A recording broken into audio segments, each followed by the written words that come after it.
Smith Basketball Hall of Fame class has been not just announced and celebrated, they have been enriched into the Hall of Fame.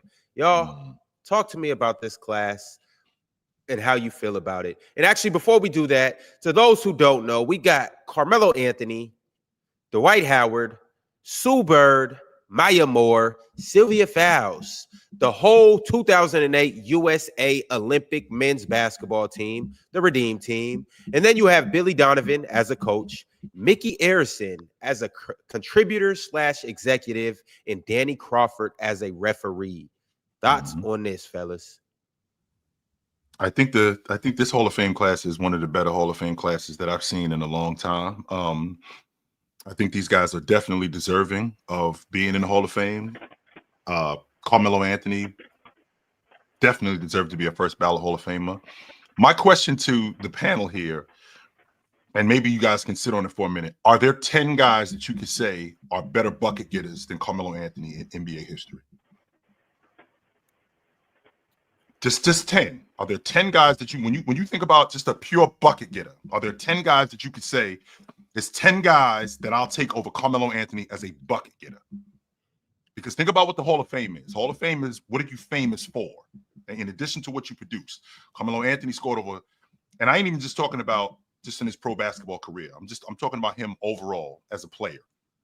I mean, he started on the national championship team as a freshman, which was unheard of in the 2000s, by the way. Not only did he start, he was the best player on that team, which is also unheard of, right? So, when I think about guys like Carmelo Anthony, I think to myself, where is the dissension for Carmelo Anthony coming from? I don't get it, because he's one of the best players, one of the best bucket getters in NBA history. We already know. What do you mean dissension?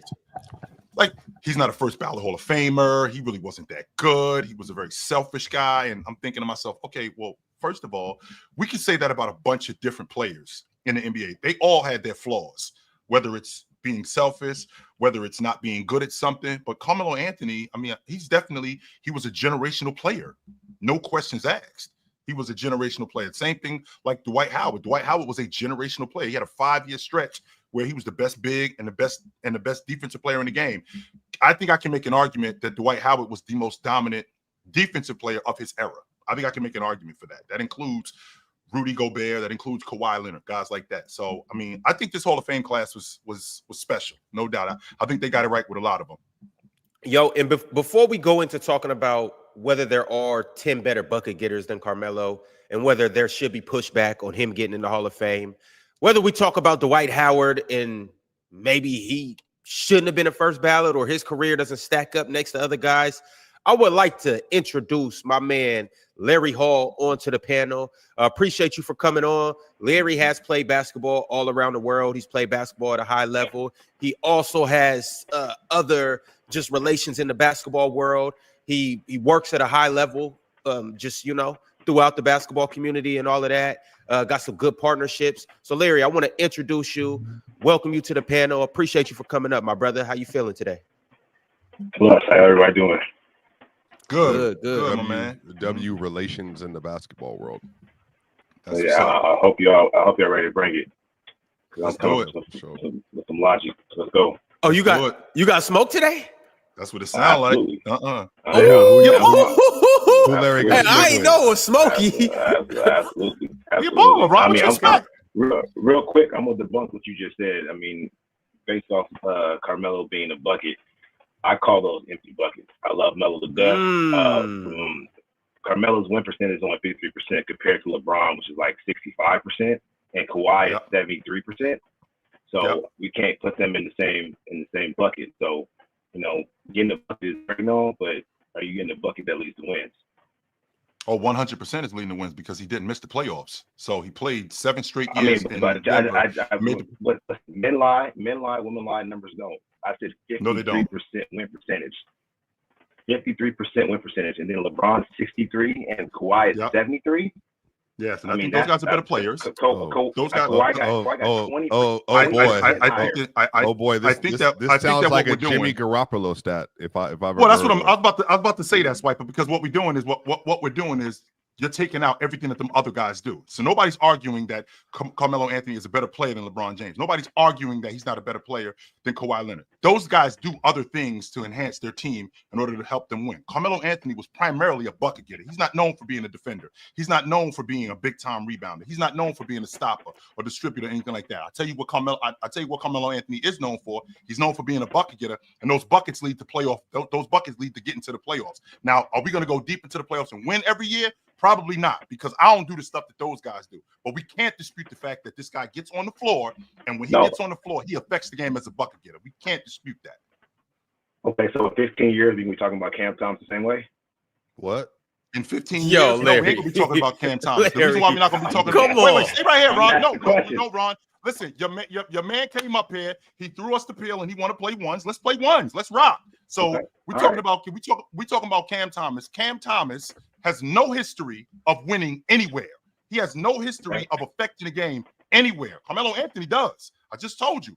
I was the start, and I was a freshman on a national championship team. I was the best player on that. Cam Thomas, by the way, he was top 5 in the country in scoring as a freshman. You know what LSU did that year? Nothing. They didn't do anything that year. Right. Carmelo Anthony took his team to the national championship. Now we get to the NBA where Cam Thomas is in and out of the lineup as a bucket getter. I was a starter from day one, and I affected the game from day one as a bucket getter. You can't say that with Cam Thomas. Okay, fair enough.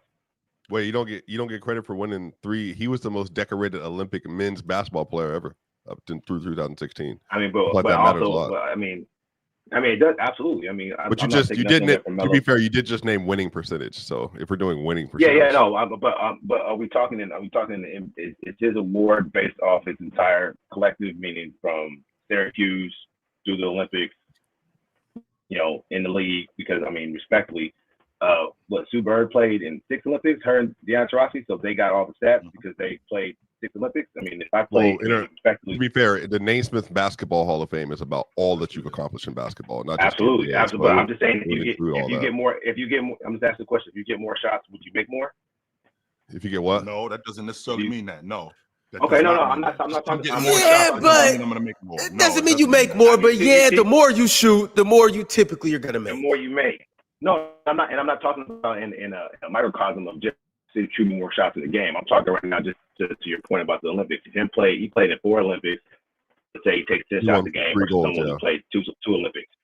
Yeah. You know what I mean? Like he's gonna have those stats and being the most decorated because he played in more Olympics. And he was also again, I don't think that's fair either, because that's like saying, because Kobe played in all those finals, he ended up winning 5 of them. Like he was a significant part of every single one of those wins. And then you can make an argument that the reason they didn't win in 04 was because LeBron and Melo weren't getting enough time over older guys like Richard Jefferson and Tayshaun Prince and all of them in 2004. And so they got ran out of the building, got beat by Argentina, got the bronze medal. But then as soon as 08 came around, the Redeem team, when Kobe got on the roster, Melo was a captain on that roster. Melo was a captain on the 2012 roster. Melo came back with the captain on the 2016 roster.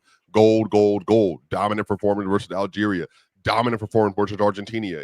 Matter of fact, his best dunk of his career came in the Argentina get-back game in 2008 when he absolutely banged all over the country. So I think some of this is like Melo is, you can say, disappointing for – you can say he's disappointing for NBA standard because he didn't win enough. But, I mean, I think we can make an argument that I can certainly make one. I spoke to George Karl about this directly. If he gets drafted by the Detroit Pistons, bless you, Mars. Yeah. Then he wins. Then his win percentage is higher. He has a ring, 2 rings. They make 5 straight Eastern Conference Finals. Chill. They win at least 1 more. Imagine Carmelo Anthony 05 in a 7-game series versus the Spurs, and he's your number 1 option, number 2 option, number 3 option, depending on where you want to value Carmelo Anthony. All of this gets changed by where you get drafted. I think that the same thing can be said about Paul Pierce. The same thing can be said about T-Mac and where he was in Orlando, obviously post-Raptors. The same thing can be said about LeBron. LeBron wasn't winning anything. He was getting knocked out the playoffs every single year and then got flamed in the Eastern Conference Finals despite averaging 35 points a game and then left. At the same time, he had to run. He had to run to another city to play with a player who was more of a veteran than he was, that had already won at a high level in order to get his winning percentage up. So I feel like all that is always contextualized by who you play with. Absolutely. That's a good point. I was going to mention that. I'm sorry to derail the conversation, but there's a skill in fitting in versus standing out. That is a skill. Knowing your role and being able to fit in with other better or equal players. knowing yourself, knowing KYP as we say on the court. Know your know your personnel and know your role. Like if you know who did Carmelo have in New York? He had Stack. Not Stack. He had Jason Amari. Kidd, Rasheed Jason Wallace. Kidd. J.R. Smith, Imal Shumpert, Yeah, that's what I'm Steve saying, Novak. though. Knowing that you have those people on your team and I don't want to call them not willing to adjust the game or take a little bit off or add a little bit. Dwayne Wade did that in Miami. That's why they got those 2 rings. That's why you mean LeBron did that? Dwayne Wade was the best player in the finals run, and then LeBron stepped too far back and then sucked, and then they got dog walk by the Mavs. Like that. That's what happened. Wait. Okay, you're talking about the first year, and then the next 3 years. And then Wade, and then Wade ultimately, not 2, not 3, not 4, not 5, not 6. And then Wade, to your point, Wade ultimately stepped back and let James. But there were a number of different things that helped him doing that. One, they changed the offense in Miami. It was a lot more ball movement, a lot more action. James wasn't as dominant with the basketball as he was in Cleveland. So I think that, the rap on Carmelo Anthony, I just think that it's unnecessary.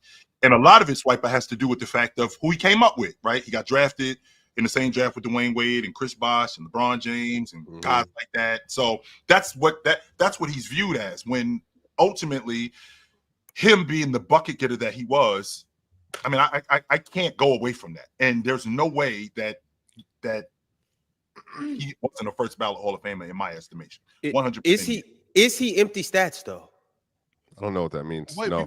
wait, Ron. Before we go into that, I don't know if that's what Larry was saying. I'm sure Larry wasn't saying that he doesn't deserve to be a first ballot Hall of Famer.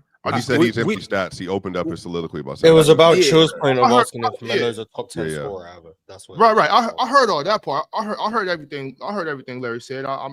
Larry had some very good points. Dude came up on Chill with Chill the other day, and while he did say a couple of egregious things, he made some very good points about Melo. I think Larry did? Nah, B-Cats came up, man. I was about to say, this is about to be back-to-back days of Larry Frame, y'all. No, but all I'm saying is, like, we all know that Melo has some question marks in his career, although a very illustrious career, a great career. There's some question marks, you know what I'm saying? And that's all. And I think that's fair. It's like that with everybody. But I mean, aside from that, though, I want to address the exact statement that was made. So Chill asked, was he a top 10 bucket getter? I want you guys to answer that question, but then I also want to ask, is Melo empty stats? Can both be true? Can he be a top 10 bucket getter and empty stats? I think it's possible. I don't think the stats are empty with LeBron. I guess both could be true, but I don't think both are true. Yeah. I didn't say both were true. I'm just saying they can't. In theory, I think they could be. So is LeBron an empty stats? Actually, no. In theory, I don't think they too? could be. If you're a top 10 scorer ever, I highly doubt your empty stats. I don't think that's possible. But I'm saying nowhere in scoring does it say that in order for us to count these points, they have to equal winning. You know what I'm saying? If you are top 10 at putting that ball in the rim, there's no. What do you constitute as empty stats then? Because maybe we're interpreting the term differently.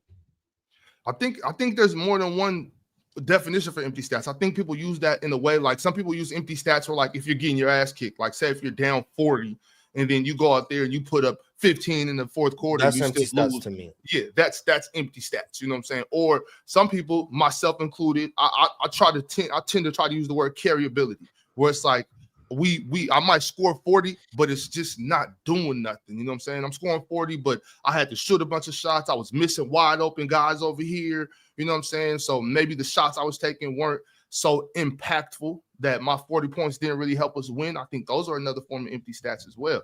Just being a straight ball hog. You know what I'm saying? I think sometimes that can be empty as well. So I don't know. A lot of people classify empty stats as when you put up buckets and once again your team loses, or you are on a losing team, and this happens not for one game or two games. It can happen for a whole season, or it can happen for multiple seasons. Well, my thing Ron, is, would you? Yeah, I guess I ask you a follow up there. Would they also say that, like, in an NBA standpoint, like, which is a good question. Like Giannis, for instance, averaged 32 last year. Is that like empty stats because they weren't like dominant? Like, was that some indictment on him because he, you know what I mean? Well, remember, Swiper. So I had said it happens over multiple seasons. A guy like Giannis I think it would be hard Giannis would have to essentially go on a run of just not winning but putting up stats to get 3 put in straight that years. category. Like, well, I'm saying like, where do you get? What's the bar? Like, you mean what is the bar? Like, you know what I mean? You usually, and this is why it kind of gets tricky. Sure. Because usually this is for a guy who has a track record of losing. Is Joel Embiid empty stats? That's what I was going. That's the next one I was going to ask about bars. No. Joel is a guy that you could potentially qualify as empty stats. Now, before y'all go crazy, I'm not a fan of empty stats. I don't like that. I think you can lose by 40 every game, but if you put up 30, you still put up 30. I don't think it's no context around putting up 30. I think if you put up 30, you put up 30. Whether it's against the worst defense, 30 is 30. And I know it comes in a bunch of different manners. I think 30s are different, but I see your overall point. What about the? My thing is, you still got to be skilled enough to get it. Whether it's a trash 30, whether it's a Moses Malone 30, or whether it's a Kyrie Irving 30, you getting 30 is still 30. And that's how I feel about it. Doesn't matter about like 30s is not 30, but I can't. I understand. All 30s are not equal, Ron. No, I understand. I understand that, Chill. But if I'm 30 night in and night out, yes, we can pick it apart, because this is what people try to do about Giannis. Swipe, I'm glad you brought him up. People try to say he was a run and dunk 30, and they try to say his 30 is but it's Giannis like Giannis isn't qualified for this run. Get Giannis out of here. Everybody on the screen, Sniper included, knows that Giannis is not involved in this empty stat conversation. Well, I don't think any of these players. Like, well, my question was going to be, he said 53% win percentage. Technically, that's above 500%. So technically, that is a winning player. And so if you do make the playoffs every single year, also heavily skewed by his last 5 years. But again, there's kind of, because I know every iteration of Carmelo's career, I remember like in my head. So I'm saying that like you had the first 7 mocks where he was with the Nuggets. They were a 17-win team, and then they were a 40-plus win team the very next season. Then they went out in the first round. Mm-hmm. They went out in the first round. And then they got Chauncey and them. They made it to the Western Conference Finals. I'm saying then he gets traded, and then he goes to the Knicks, and they make it to the second round when they win 53 games. I guess for me, it's like, when you say like Carmelo Anthony is like, Carmelo is like is a brain dead. I don't have to think about it. He's a first ballot Hall of Famer for what he did for basketball, period. Like just all the way around. What did he do for basketball? Well, personally, I do think that Melo was one of the most influential basketball players of the 2000s. I think I would hope that we can all kind of agree with that. You fight that, Ox? In terms of influence, style of play, personality, all court stuff. Go ahead. Me not agreeing with that isn't a knock to Melo. I'm a huge Carmelo Anthony fan. I just didn't know he was super influential. I didn't know that. You know what I'm saying? Yes. If he influenced y'all, then I'm not going to tell you no, he didn't. I'm just saying I didn't know that. If I told you, because I just thought about that person behind you. That's fine. You know? That behind Real Talk. If I told you that Carmelo was more influential in basketball culture than Hakeem was for 2000. Oh, you a goddamn lie. No, because in the 2000, I mean, somebody correct me if I'm wrong. I'm saying in the 2000, we didn't have Hakeem Lore like that. We just didn't. Like Chill, you good, Chill? For several different reasons. People still be good, Chill. Today. Yeah. So this is not about about basketball play, but I think legitimately, I'm not even trying to like troll, like, and again, push back if you disagree. I think Carmelo had more basketball influence than Tim Duncan did. I thought Tim Duncan was a much better player than Carmelo Anthony. Yeah, he was a much more popular player. Like Carmelo Anthony was a much more popular player than Tim Duncan. I mean, you're right. I don't think that's a crazy statement. That's all I'm saying, Real Talk. I'm not saying better. I hope I sound fair. Don't know as much about Melo's influence. I don't think Duncan is influenced. I'm just talking influence. That's all I'm talking about. Yeah. People everybody had that baby blue 15 Nugget jersey. Yep. You know what I'm saying? I had 2 Melo jerseys for sure. I didn't see nobody walking around in 21. Respect. Any of y'all have a Tim Duncan jersey? There's a KG jersey. Oh, okay. Actually, we did have a KG jersey, but I'm talking about the black. That's the real. So this is my thing. I didn't know this. I just didn't know that influence meant jersey sales. You know what I mean? I think it's just overall. It's a combination of everything. I think that's a part. Allen Iverson was more influential than everybody except for maybe Kobe. I can say that. There's a lot of people Chill. So especially in that time in the 2000s, jersey sales does not indicate influence because a lot of people were just wearing jerseys to match their shoes. You know what I'm saying? Like that's you know what I mean? That's what a lot of but sometimes black and white don't matter. first, exactly. So black and white should have been It's not selling even out. it's not People even got the about- Melo oh, jersey, man. and then you went and got some shoes to match the jersey. It was clipped that. You ain't just I have the shoes and be like, 100%. nah. I mean, You look, had look. the Melo Once jersey. again, I'm not. I've fighting never you owned on Tim this Duncan Melo- anything in my life. I'm not. Well, I had the shoes for sure, but I'm not fighting y'all. Yeah, but Duncan on- has shoes. You 7 feet tall. Like yeah, that's he didn't different. play barefoot Like, one. yeah, that's a different. That's different. What story. shoes did he have? What does that He had a have to do lot? anything? So I don't understand what that means. That makes sense. Like there was a positional value there. There was no value for Tim I've Duncan never clothes watched for Tim me. No, Duncan my looked thing, at- my thing was that in my household, we bigged up Tim Duncan. We were really big on very good basketball players. So Tim Duncan directly had a very big influence on the way I saw, played, and watched basketball. 100%. Carmelo Anthony was the opposite of that, but I was still a huge Carmelo Anthony fan. I'm getting across the point that if he influenced y'all, great. Yeah. I didn't Well, know. I'm saying that. I never knew Carmelo was a cultural icon. I'm saying the I didn't know public. that. I would argue if I had to do this in the 2000s, Kobe, which is what, remember Real Talk I brought up when everybody's comparing everybody to Kobe. Kobe was the most influential player in the generation. It's never going to run. There's no escaping. Like Kobe will always come up. He was Kobe freaking Bryant. I wanted to be like Kobe. I would stand on the crack in the driveway. You know what I mean? With the hoop. Kobe, like I'm just not. It's never going to change. Like I had literally sections of cracks in the driveway that never got fixed. You know what I mean? And I would stand there and do my little fadeaways and all that kind of stuff. I think Melo, Kobe, Allen Iverson. I mean, LeBron, obviously. Like I think just from like a impact standpoint, bro. Like Melo was, and this is where we're finishing up the point with beyond the basketball stuff. We can argue the basketball in a minute, but I think from an influential standpoint, Carmelo Anthony was like one of one. We just had not had another player, and he was even more popular at times than LeBron was. People got to remember the cycle. Like LeBron from 2003 to 5-6 era was like a better player 04, 06 and all that stuff. We knew that. But from like a marketability standpoint and like who was getting like a lot of the lore and all that stuff. I mean, I'm saying LeBron was Bron, but Melo was getting that in Denver.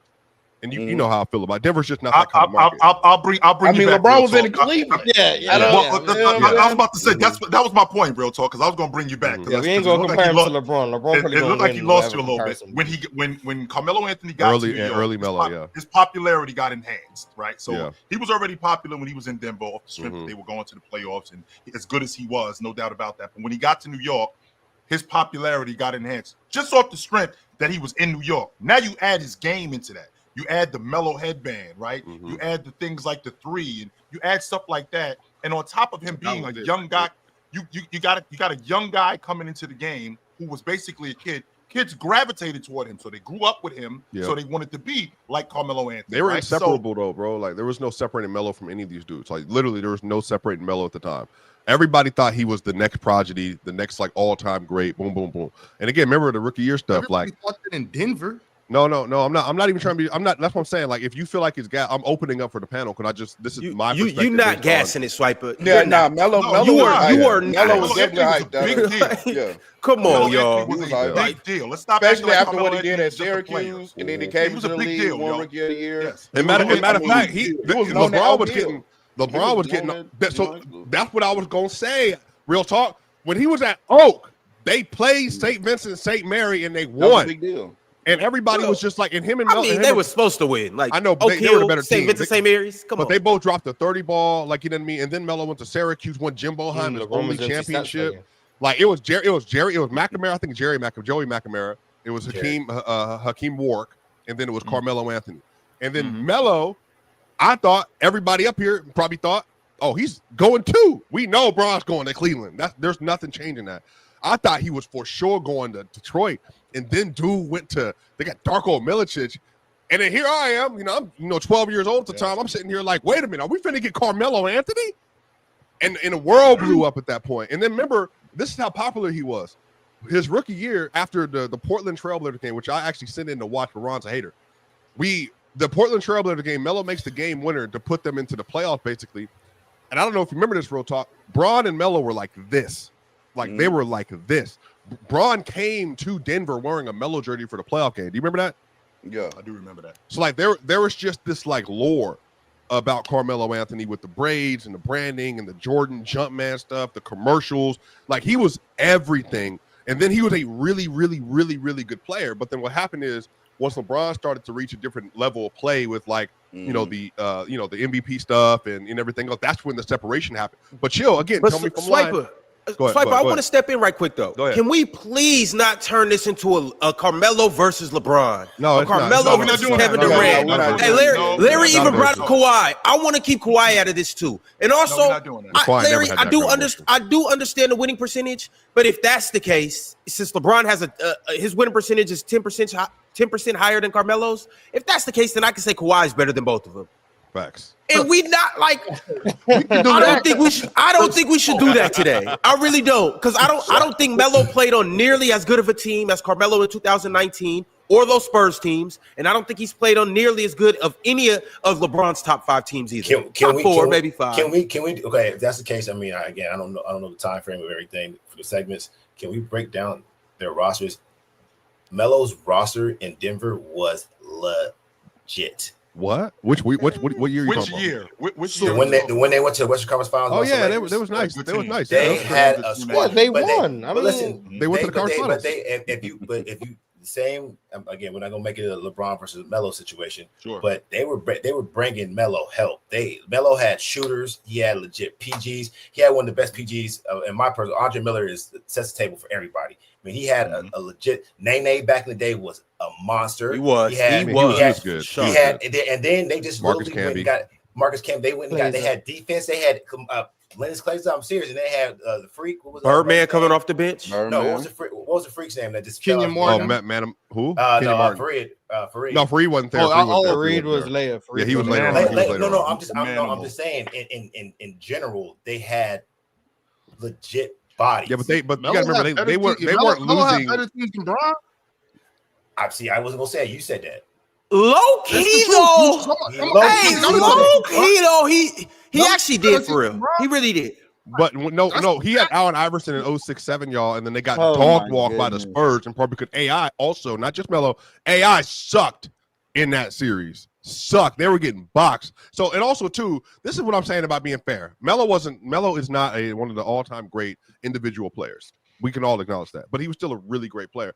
Melo was losing. They were losing every year to the Spurs. Real talk. The Lakers.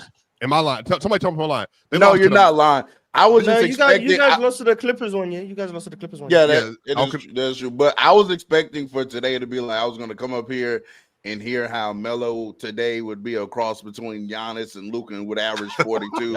And I was going to let it slide because he just got in, he's in the Hall of Fame. Oh, we're not doing that. But apparently, the day after, this is going to be a Melo bad session. Like, no, this is not. This is supposed to be. I'm praising Melo. That's what we're doing here. We're Melo's one of the all-time greatest. Is these two right here? Yes, we're praising. They got the same shirt on too. Matter of fact, since we're doing it, they got the same shirt on. Y'all, the same shirt, the same headphones. Y'all connected before this? Two joined us today. So they were bashing Melo. Swiper is making us tell the truth about Melo, and it's sounding like, hey, I didn't start this combo. How am I? How do I get blamed for this? I don't know about you, Larry. I love Melo. I don't want to bash Melo. I think Melo's. Ron, I love Melo. I just don't seem like it. And I gotta tell the truth. Like, I just simply saying, I didn't know he was the most influential player in the. I didn't know any of these. I said he was one of them. And he was factually was one of them. I know he didn't say not the most. Y'all. Then why did you say it then? Until you lied again. He was very influential as a player. 100%, he was very influential.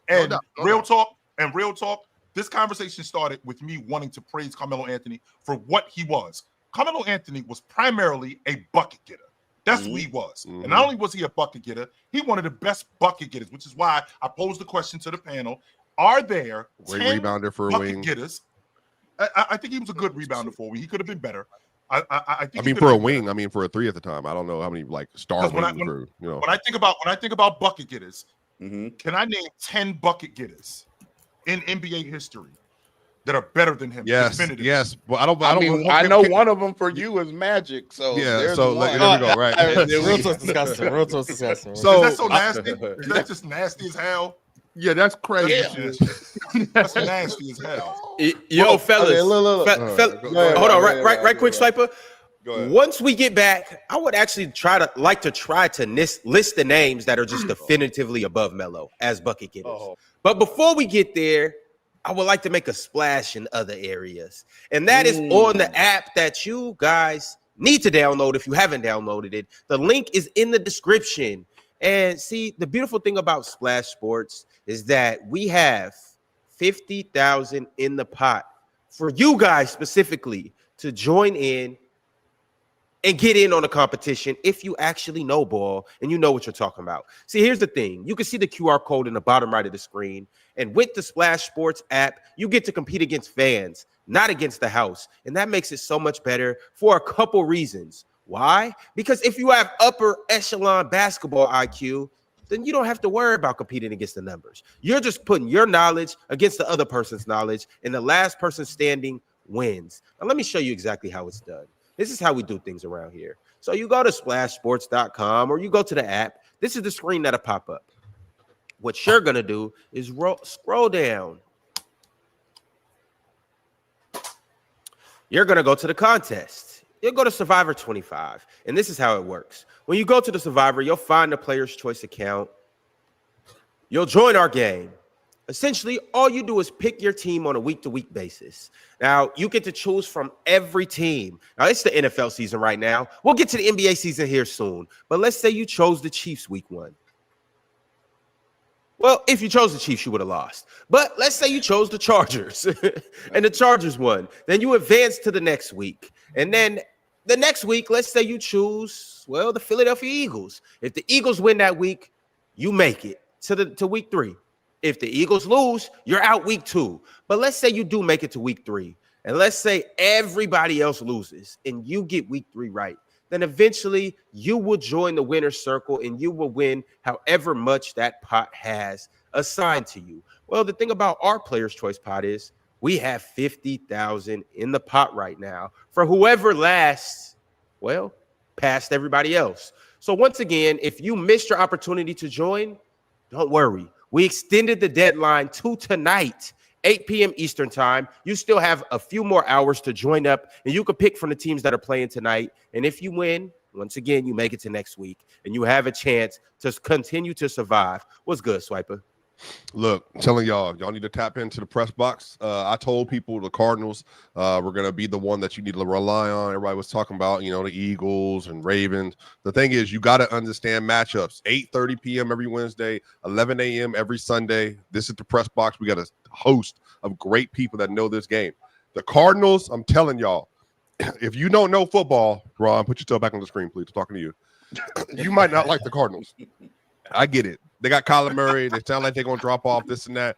But I'm telling y'all, Cardinals are going to have an opportunity to win the NFC West this year. I think the NFC West is a lot flatter than people realize. I think that Kyler Murray is going to have a dark horse season this year. He's very good.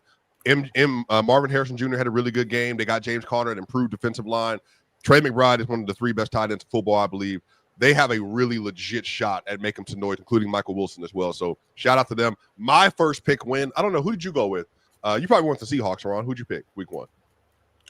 No, I actually chose the Colts. You chose the Colts or the Dolphins? He's lying. I know he lied. Do you see how slow that response was? I know he was lying. Because I'm in a couple different contests. I had to remember exactly which one it was, But yeah, I chose the Colts. You know who I chose, Swiper? Who? The Buffalo Bills. You did? Yeah, let's get into it. Because Swiper, I saw you all day, all last night. Best quarterback in the NFL. Yeah, but they both played elite though. There's no criticism, by the way. Now I get it. Glazing. Oh no, you were glazing. Oh, you glazing perfection. He literally was great. Now it's a perfect. No, I'm not. Go ahead. Look, go ahead. Lamar played amazing. That's not what I'm saying. But this idea, because the whole time I'm trying to be like, oh my goodness, Lamar Jackson. Did you see how he was playing yesterday? I'm not saying he was not playing great. That was glaze worthy. It's this whole, I don't know what it is with basketball. I mean, not basketball, but sports nowadays where like you see a player you like and all of a sudden he got to clear everybody. Bro, I didn't say he cleared. I just think I think that he is not Josh Allen. No, but to be fair, Josh is also one of the tier ones. I think there's 5, monsters. There's Mahomes, who played amazing on Thursday. Herbert played amazing on Thursday. Herbert did go crazy. Then Burrow had a very bad game, but it was with Cleveland. If you know week 1 Burrow versus Cleveland, that's always a tough matchup. But then Josh Allen and Lamar That was probably one of the best. That was probably one of maybe the second best QB duel we've had since 2018 when we had Jared Goff versus Patrick Mahomes. It was like that, one of those kind of performances. Josh Allen was throwing every single ball you could possibly ask for yesterday. Was excellent. The Ravens defense is hot, toasted butter. It is Ron trying to guard Trey 1v1 with the money on the line. I'm talking about head between, cross, step back, bucket. They were getting sliced and diced yesterday. It was embarrassing. And then John Harbaugh. Now, everybody know this. You know, you're a Giannis fan, so you might want to give him the ball, real talk at the end of the game. I don't know if you would do Dame or him, but you give it to Giannis. Ox loves Giannis too. Mars, he's a Jokic. Chill, Jokic, whoever else. But I'm saying, why would you punt the ball to Josh Allen on 4th and 3 with 3 timeouts at the 35-yard line when you ain't stopped him for the whole second half? Real talk. What are you doing? Well, but I think I actually think they should have punted because it was if you don't get the 4th, like no, but the thing is you have 3 timeouts on your side. I know, but they're on their side of the field. Give them the field goal, but give them the score. The issue is in the way the NFL worked, and this is why they got the probability stuff. If you kick real talk and you burn your timeout, you're giving them 70 yards to run the clock out. So the clock is gone, and you get in field goal position. As opposed to being in field goal position, you at least can hold them from the 30 and in. So I increase my probability to get a stop based on the amount of field you can use, the plays you can call. Essentially, because the thing, bro, they couldn't start nobody. Real talk. What are you doing? What are you doing? My problem was the play calls before the 4th. Like, why are you running a jet sweep? I don't know, bro. I don't know. I have no idea. So wait, so you real talk. You telling me? So basically, yo, swiper. We giving them too much. This is the thing is, I would love to talk. I would love to talk NFL. I would love to talk football. But the thing about it is, if y'all want that, if y'all need that, if y'all gotta add that to your schedule, then make sure you mark your calendars for Wednesday, 8:30 p.m. Eastern time, and Sunday, 8 a.m. Eastern time. This is where Swiper and the gang really get together around the table and talk football at a very high level. So y'all be sure to get there on Wednesday. But as of right now, y'all, we got to get back to it. 10 better bucket getters than Carmelo Anthony. Do we have it? Is that true? Is it real? Yeah, let's name them all in this era right now. Embiid, Giannis, Jokic, Luka, SGA. That's 5. All right, let's keep going. Hold on. So you got wait. Come on, dog. So you heard Giannis and went to Jokic. That's what I'm saying. You funny. I was gonna say Giannis, but then I realized he said Jokic too, so I had to choose which one I had to choose. Yeah, I mean, I think all of them are better scorers than Melo. Wait. Is there a variety put in this equation at all? I mean, I love Giannis to death, but Giannis is downhill. I mean, he still can't shoot, and he's still a better playoff scorer than Melo is, respectfully. Like even with those issues, So I mean, that's the hard part about the concept of a bucket. I'm like, Melo had that 3 levels, so KD got 3 levels. I realized it was 3. SGA. You said what? 3 levels. He has what? 3 levels. 3 levels. 3 level scorer. Yeah, he said Giannis has. He has what? A problem scoring in the playoffs? 1. No, I say no. I didn't say anything about having a problem. I mean, he can only get to the rim, which is true in his career. Yeah. But I'm still, I mean, but what does that mean when I can? Shaq too. Yeah, Shaq could do it. Yo, I'm sorry, y'all. Giannis isn't a better bucket getter than Melo. Neither is Joker. Neither is Joker. Sorry, Joker isn't neither. Well, no, that's not. It's not even. I don't got it. Melo's not. Joker isn't neither. That's what I'm saying. Like, it's just we're doing this thing here. Hakeem Olajuwon? No, because if you can't say Joker or Giannis, you can't say Hakeem, and I mean that respectfully. I mean that respectfully in the playoffs. Why can't you? Because the issue it's the versatility. Hakeem can't get outside the. I'm talking about the box mid range. Hakeem can't get outside of that. His thing he just said about Giannis is that Giannis can't score outside the rim. Giannis is still, even with just scoring at the rim, has better scoring peaks in the playoff than Carmelo Anthony does.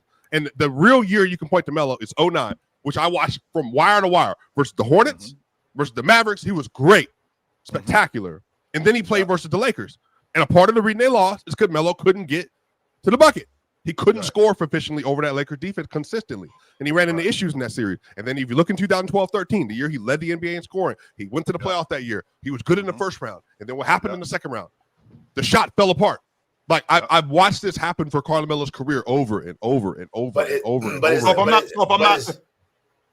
I just want to make sure that we're clear. So that Indiana team, if I'm not mistaken, were they not the best defensive team in the playoffs? Yeah, sure, they were really good. Okay, and let's rewind back to the world champion Los Angeles Lakers that year. Okay, he had a chance to win that series.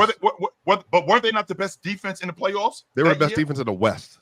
Right. Okay, so they're the best. This is who he's going up against, right? And he's struggling against them, just like Giannis is struggling against the best defense. Miami, just like Miami is struggling against the. In fact, I listened to. But Joker, I would argue Joker had a better scoring series. The issue is Joker had a better scoring series even in his Thunder series than Melo had in his Apex, though. I think that would be the problem. He didn't say better. He just said struggling. But he did. Yeah, sure. I was more so making the comparison between what I'm saying between them as scores. But go ahead. Yeah. Is the question who scores more or who's a better scorer? That's better. More proficient scorer. What's your opinion? Who you got? Yeah. I mean, you didn't even mention KD, which was kind of crazy.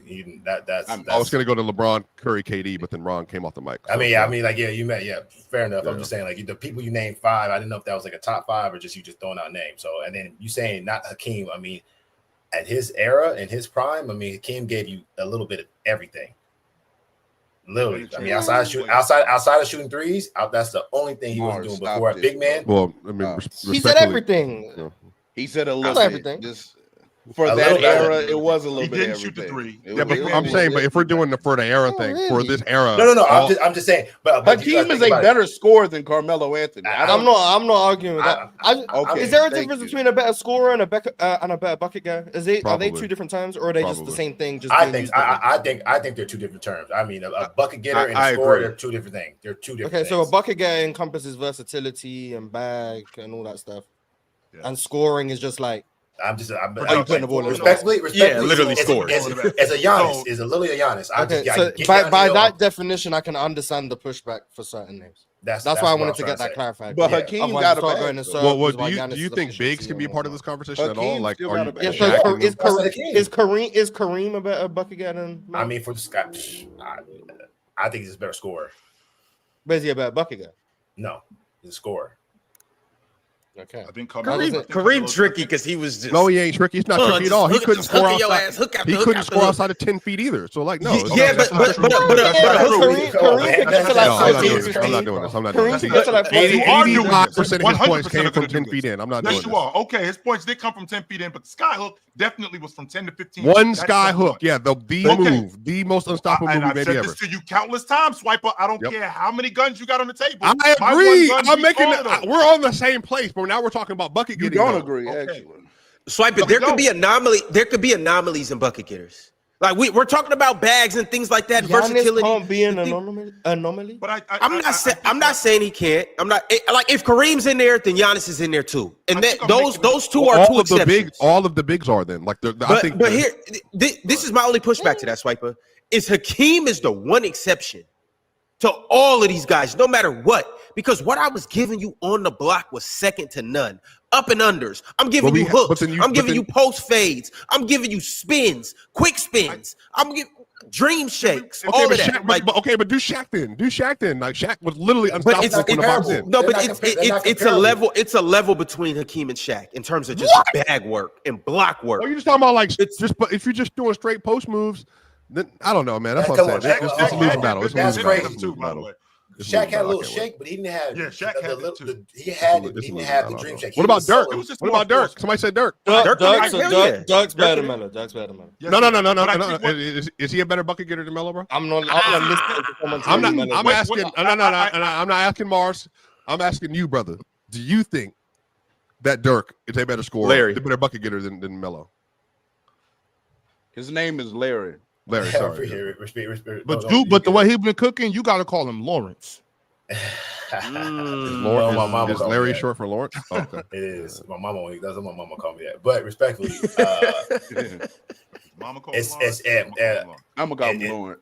It's tough. Mama didn't know Lawrence. I'm gonna call him Lawrence. I think about the concept of a bucket getter. Does that player have a signature unstoppable move that did Melo not? No. You're asking me a question. Let him get to it. I'm not taking anything away from Melo right now. You asked me about Dirk, so I'm talking about Dirk. Dirk had it like when he got to that spot, you bump him, you push him. You're like, oh shit, I pushed too many times. and I'm gone. So I would say yes, he is. I would say he's in the top 10. I'm not saying he's necessarily better than Melo. I would just say he's in the top 10 though, as a bucket getter. Because I mean, literally a go-to fadeaway, I'm gonna kick you if you get too close to me type thing. Where it was just, I mean, when you saw it go up, it was almost guaranteed to go in. I think I think, and Mars, you just mentioned it. I want to say that bucket getter and scorer, they correlate. Like, I don't think that they're two different things. And I think that that's where we're getting off the track. I said bucket getter, but I also mean scorer. I don't just mean the difference between a scorer and a bucket getter. I think that they're both the same. So you think Melo's a top 10 scorer ever? In a lot of aspects. I'm thinking about guys that I can go to for buckets. And when I think about that, right, when I think about that, real talk, I'm thinking about somebody 2-3 straight buckets, 2-3 straight plays in a row. I can go to you for buckets. 2-3 straight plays in a row when we get into the meat and potatoes of the game, or when we're down and we're trying to get back in the game, or when a guy just has it going and I could go to him 3-4 trips in a row. And I'm thinking about Carmelo Anthony as a bucket getter / scorer. Well, then, which I think then is there's Chill, let me do this with you then. Then Giannis comes back into the fold. Yeah, I mean, Giannis. But chill, let me do this with you then. So let's go. Okay. I'm gonna start 60s.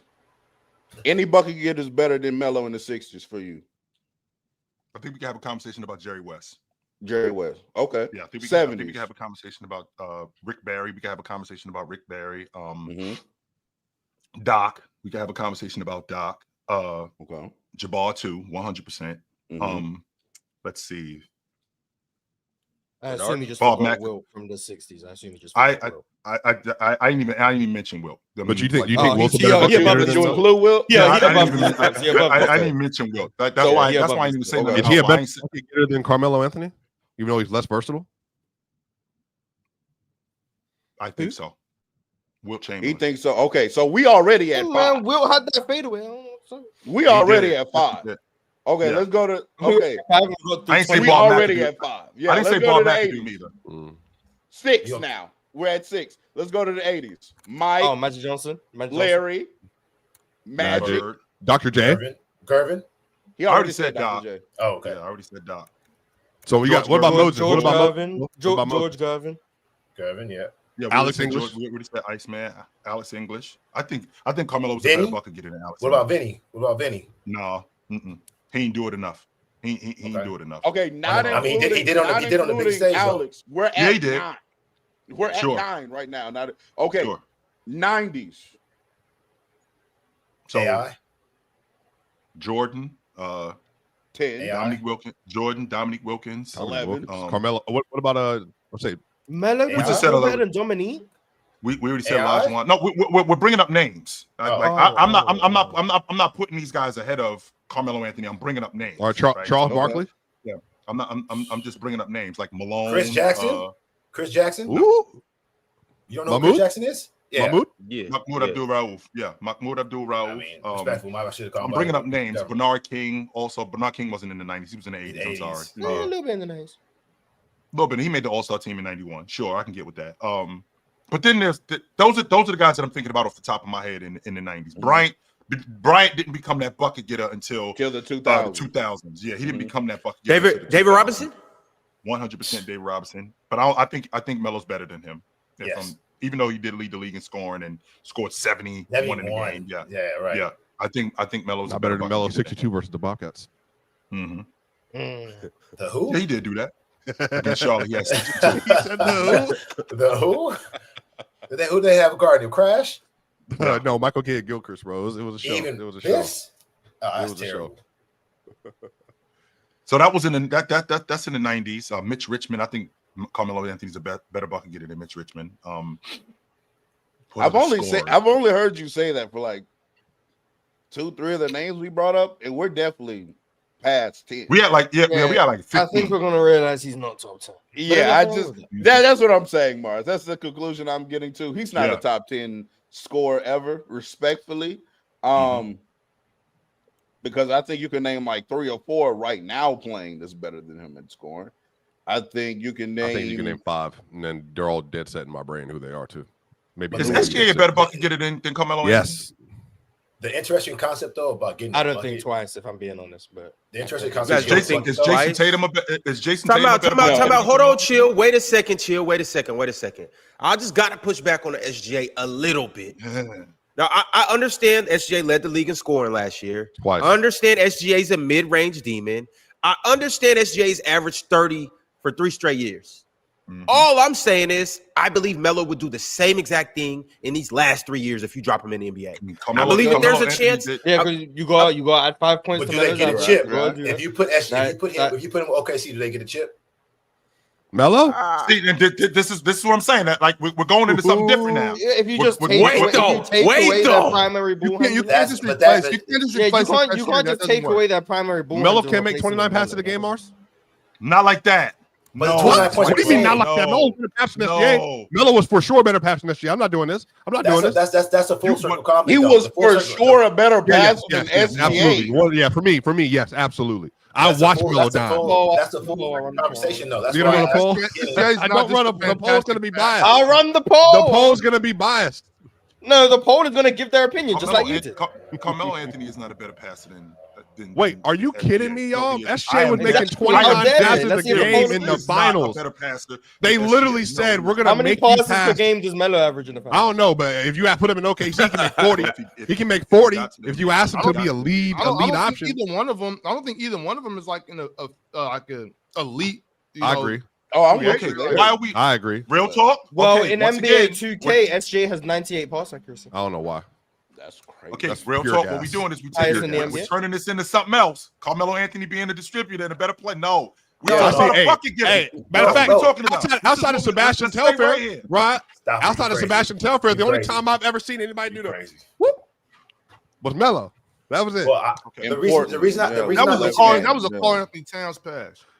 The reason I mentioned that was only because of my original point when I came on. I asked or I mentioned that is it an empty bucket? And if they both scored the same amount of points, but one leads to a chip and one leads to a second round exit, how do we differentiate that? I mean, what's the team around them though? You're right. Isaiah Thomas was a better player than Michael Jordan. I'm saying I'm asking the question if we did an exchange. So it's the same team that just won the chip. We just take out SGA, we put in like a prime Melo or a Melo in that 25, 26-year-old age range. Do they still win the chip? And if the answer is we don't know because it's hypothetical, so I keep that in the box. But if it's a no, then how are they, who's a better bucket, who's a better scorer, if that makes sense? Because Melo's pass or buckets don't necessarily I'm not saying they didn't generate wins, that he did win, they went to the playoffs, but going to the playoffs and winning a chip are two different things.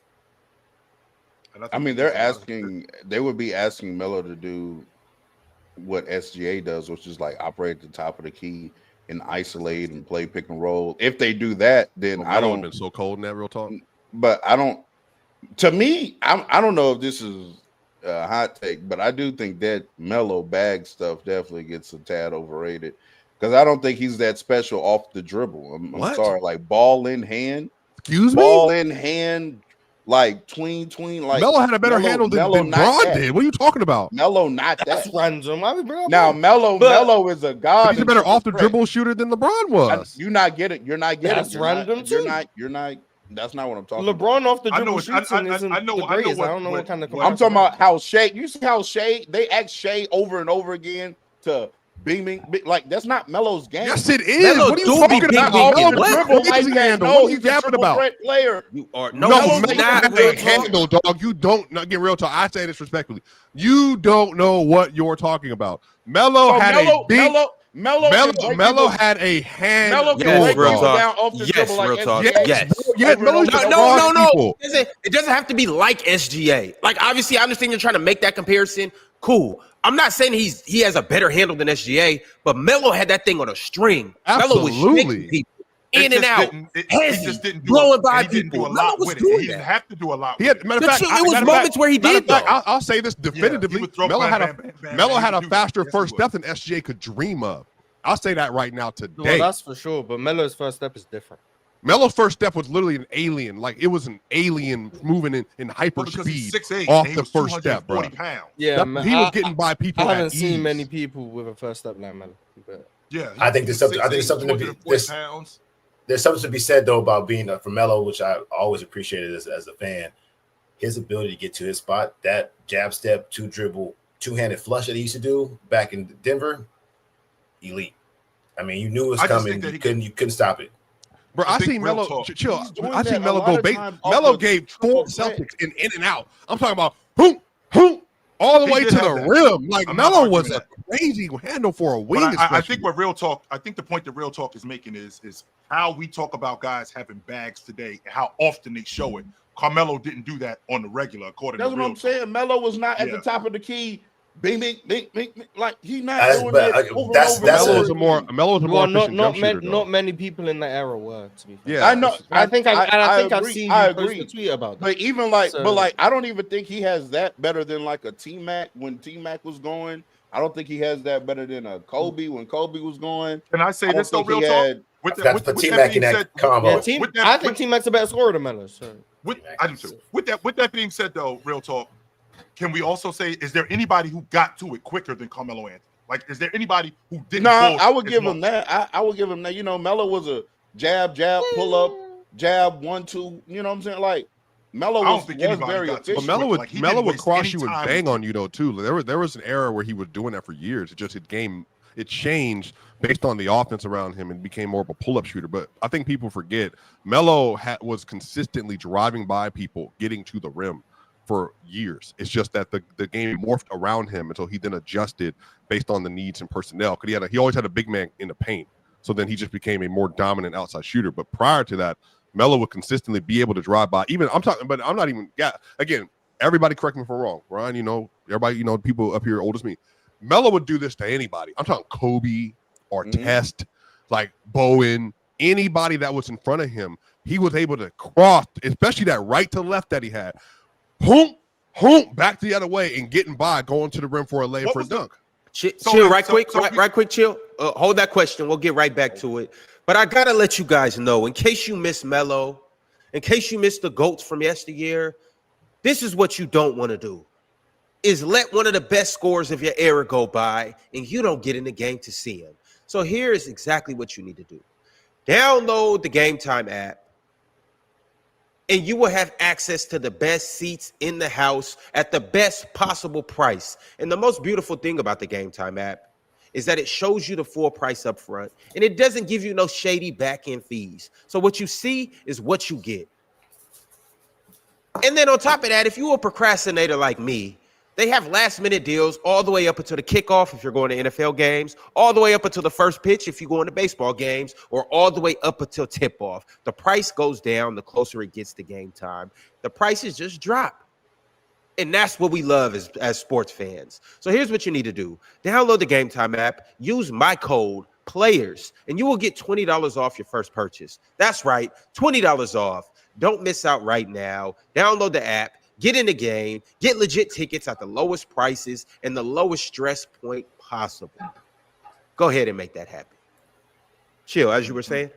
Well, what I was asking was, when we talk about Carmelo Anthony as a bucket getter, what was the real answer for him? Because again, Swiper, to your point, I'm going against guys like Bruce Bowen. I'm going against guys like Meta World Peace, right? Okay, so I can't crowd him because he's 6'8", he's 240 pounds, so he's gonna get me off of him. Okay, if I step back from him, which during that time, guys didn't live at the 3-point line, but guys played in the mid-range a lot. And Carmelo Anthony was a mid-range assassin. He would jab and crack that mid-range all night long. Well, then I get guys switching on me. I get smaller guys on me. And if you ever watch the Animal Planet run, remember you see tigers or lions, when they get their cubs and they get them by the back of that fur on the back of their neck, and then they pick them up. That's what Carmelo Anthony was doing to them smaller guards. He'd drag them right down to the block and just go to work on them. And he wouldn't waste any time. Then when I get him in transition, his stop and pop game, even at the long ball line, he could knock that down. He was really good at that, especially on the volume that he was on. So when I think about scorers, the names we brought up,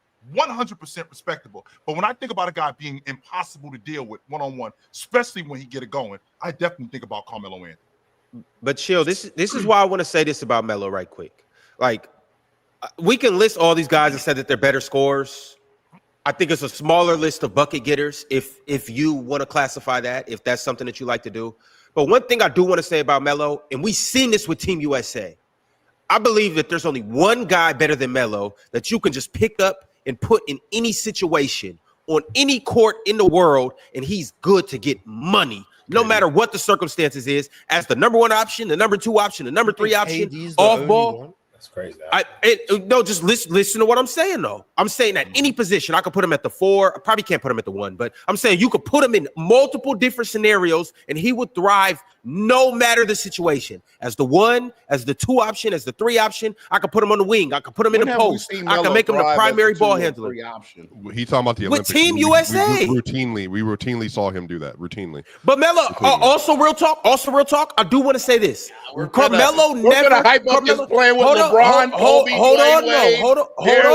Yeah, because the Aces Basketball Hall of Fame is about all. He was the best. He was the best. He was the best scorers in those. He was the best scorer in those situations with Dwayne Wade, with LeBron James, with Kobe. No, he wasn't. Not in no way. Not in the team that just real talk. 2012, that was KD. Real talk. This is, and I said KD's ahead of him. This is all I'm saying. In the NBA, we never seen Carmelo as the definitive number 2 option. He never clearly had somebody better than him. I believe if Carmelo would have had somebody better than him, it would have made his life so much easier. I brought up my phone. Paul George wasn't definitively. We'll leave OKC alone. We'll say his career was over by that point. His career was over. I'm talking about Amari Stoudemire, how he ruined everything. Definitely not. That's what I'm talking about. Because Amari wasn't clearly better than him. So he ain't got Allen Iverson first off averaging 33? No. Allen Iverson wasn't the best player on the team. You got to go watch. I'm just asking Ron. He ain't got AI averaging off 33. No, he did. He was leading the league in scoring. Yeah, but AI wasn't clearly better than him. Oh, okay. But that doesn't go to the point that I'm making. The point I'm making is Carmelo's like portability. Shout out to Penn. His portability to be able to get put in any situation and just get buckets. I only believe that just as a pure scorer. And I'm not saying that other guys wouldn't be able to do that, but I'm just saying to be able to, I can put you in any situation, and you just go get buckets. What situation is Kobe Bryant not getting buckets? Please let me know. Kobe getting buckets in any scenario. And I understand it's a couple guys, like you could say Kobe, Jordan. Okay. But you guys get the point that I'm making, though. You get the point that I'm making. By the way, he starts there's only 1 though. Yeah, you said it was literally just all right, okay. All right, you can say 3 guys. Like Kobe and Jordan. All right. But this is what I'm saying though. Carmelo can literally get put in. Like you can't really put these guys at the not Kawhi. What situation is LeBron? Why is a better scorer than Melo? You do know none, that, right? Moss. 0. There is none. You have LeBron on this team and he's not gonna give you buckets. Right?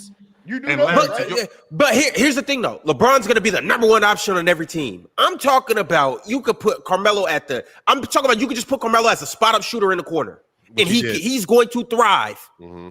You can put Carmelo off the ball. He's going to thrive. Yeah, Melo himself has said he didn't want to be used as well. No. That was the Houston years, and that was after. But Melo himself has said he needs his mid-range shots to get into a rhythm. The Olympics. Well, that's because Melo, whether that's prime Melo or not, Melo is going to need his touches to get into a rhythm. For sure. Melo did it. You can't just say Melo get in the corner, be Boston Ray Allen, and he's going to give you buckets. That's not. Ron's gassing. That's not what Melo's game was. But yeah, off-ball shooting. And that's not a problem, by the way. I'm not saying that's a problem.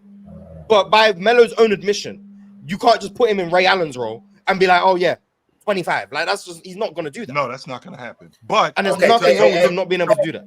Ron, to your point. I mean, I don't want to open another can of words, but do you think what everyone's saying that's the reason he didn't go to Miami? Because and the back was said I'm not going to be second or third fiddle.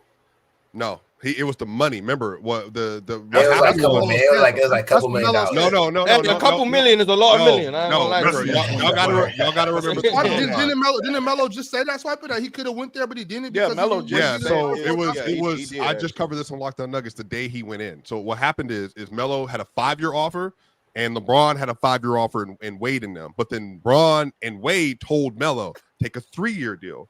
Because we're all going to empty out, and then by 2010, we're free agents. We want to go play in either Chicago or in Miami. And then what happened is that Melo said, bruh, I don't know if I can turn down 90 M's, because it was 5 years, 90, and obviously in 2006, 7, like that's a lot of money, man. That's a insane amount of money. And Melo from he from Baltimore, like 2010. His pops passed away. That's like 18 a year back then. Yeah, like that's a lot of bread. You know what I mean? He also said he didn't want to be a 3rd, 4th option though. Well, but I think Melo. I mean, those are his words, though. Yeah, that's what he Right. said. Yeah. Yeah, I think Melo was open to going there, and I think he wanted to, but I think the money was the hardest issue to turn down, and then that's when some of the other stuff happened with everything else. But the original assertion was that when they were how old would they be right at this point? Like, I don't know, like 24, 20. Yeah, they were 23 or 24. Yeah, So they're kids. Right. Melo, Oh, back Melo in said, 06. Oh, yeah. Yeah. referring to what I was talking about, Melo said, I don't know if it was on his show recently or what platform he said it on, but he was like, man, I'm 23, 24 years old. I'm trying to, establish my footing in this league. And then you want me to go and, play maybe second or third fiddle. You know what I'm saying? That can impact my contracts coming up, for the future and everything like that. So, I mean, he did. This was recently. I don't know if it was like the last week or so, but he did. Because real talk. Melo stood on his nuts and said, "I'm not gonna run to D-Wade." Yeah, now he gets good empty stats for it. So yeah, I'm not. How'd that work out? Yeah, he's like a man. I'm not running to D-Wade. Yeah, they had different if you mentalities. do, damned if you don't. Hey man, welcome to the world. That really is how it is, Mars. Hey, at least join them, man. You know, man. You don't join them, man. You a loser. Hey, that's all right. I At least you can go to sleep with integrity. You Now know you can walk around. I don't know Melo's sleeping situation, but I think you'd be comfortable regardless. And you can walk around and hold your head high and know I didn't have to run to D-Wade. Yo, Hey, Larry, Mars, I don't want to derail the conversation, but Larry, you being an overseas guy, one of my buddies, one of my closest friends, he played overseas for 12 years, and he told me that Carmelo Anthony is the consummate European player. If he played in Europe, he would have been fantastic playing over there. He would have played the 4, and with him playing the 4, they would have used him in so many different ways. He might have been the best European. He might have been the best in Europe in history if he'd have played over there. And he played 12 years, and my buddy played 12 years over there. He told me that. I don't doubt that. I mean, at his size, some centers would have been on him too slow. He would have just been to the rim. His ability to shoot, I think that I tell a lot of young guys that today. If you can shoot, you can have. I mean, not just you can probably make it to the league at this point, just how the game is being played, but definitely overseas. I mean, it just opens up so many things for you. I mean, like he'd be a nightmare. Honestly, that pick and pop would be crazy, and every now and then. But if Melo would have given into like actually being a roller as well, like being able to mix a little bit of both up, yeah, he would have definitely. Because averaging a dub in Europe in EuroLeague is equivalent to like almost unheard of. 33. It's kind of crazy. Like, even like Mike James, for all his talents, is still floating around 16 points, and he's a crazy bucket. But to your point, though, yeah, he would have been. I could see him being one of the best of all time over there for sure. At his talent, with his size and his talent. I mean, because you don't see those kind of like those athletic, that archetype of player. Yeah, that athletic mobile shooter, like at that size. It's that because anybody like that is in the league. That's just how it works. Like if you have that kind of skill set. So yeah, for sure. Fellas, shout out to Carmelo Anthony for getting inducted into the Basketball Hall of Fame. We spent the whole hour talking about Melo, and deservingly so, because Carmelo had a career like that, and he was one of those type of players. So salute to him. I do want to transition now to Dwight Howard. He was also inducted into the Basketball Hall of Fame. How do you guys feel about Dwight's career? How do you feel about where he's at right now? Talk to me. Go ahead. First things first, the fact that he's not top 75 is absolute travesty. Absolute travesty for 4 years. I'm playing 4 years. I'll just give him the 4 years in a row. He defensive player 4 years in a row. If you listen to any podcast, talk to any NBA player that played in the era, he was that person you did not want to go to the basket. He literally just him floating around the paint. They was like, nah, dribble it in, dribble it out. I mean, like it was crazy. His ability to what he was doing was respectfully with no like real offensive game. Amazing. So I mean, kudos to him. Congrats to him. It's unfortunate to see how his career kind of like ended. I think Dwight could still be a serviceable player, in my opinion, on 10, 15 minutes a game. The Lakers should have hell could use him. But I kudos to Dwight. I think he's one of the best bigs. I just think that we talk a lot of times about like what we just got finished talking about for an hour about bucket getters and scorers and how much they affect the game and how much they dominate the game. And I feel like Dwight Howard did that on the defensive end. He completely dominated the game, took teams out of whatever it was they were doing. They had to go around him in order to get to the basket. They had to do other things in order to score.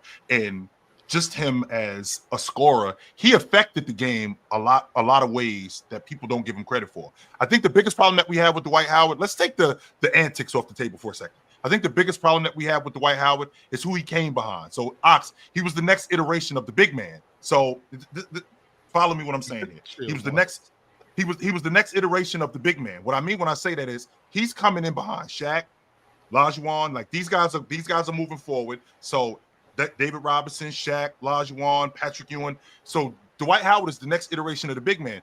On top of that, the big man is dying because the game is changing. So now the game is moving further out away from the basket. So Dwight Howard basically being a box player, basically playing around the rim, where he developed that hook, where he developed that jump hook, where he developed that running hook, how dominant he was around the basket.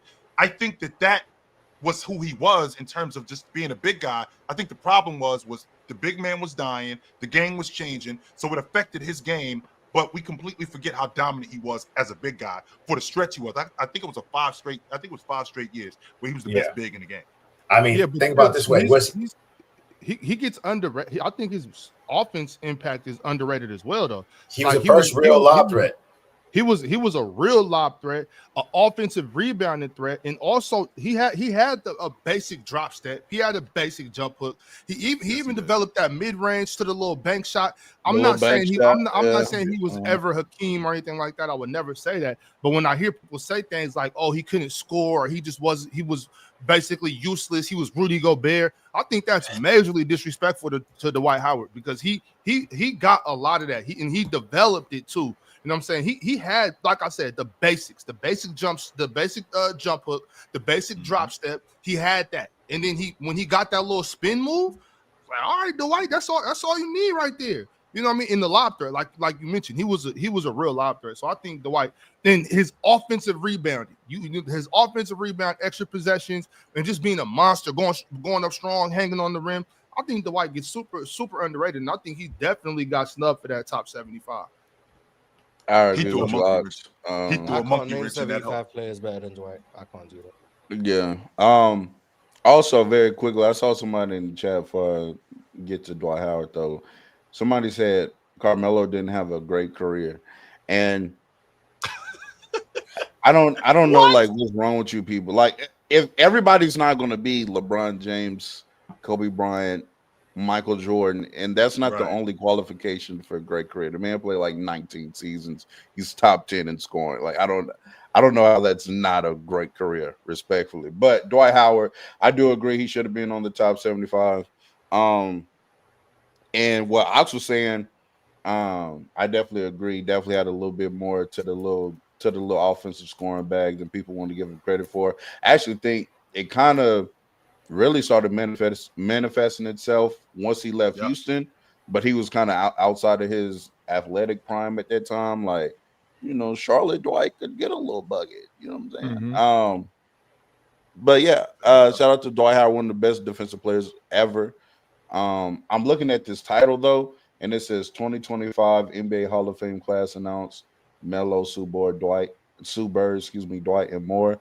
And Maya Moore being a part of the and more is absolutely it crazy. was a play on words because I see and more.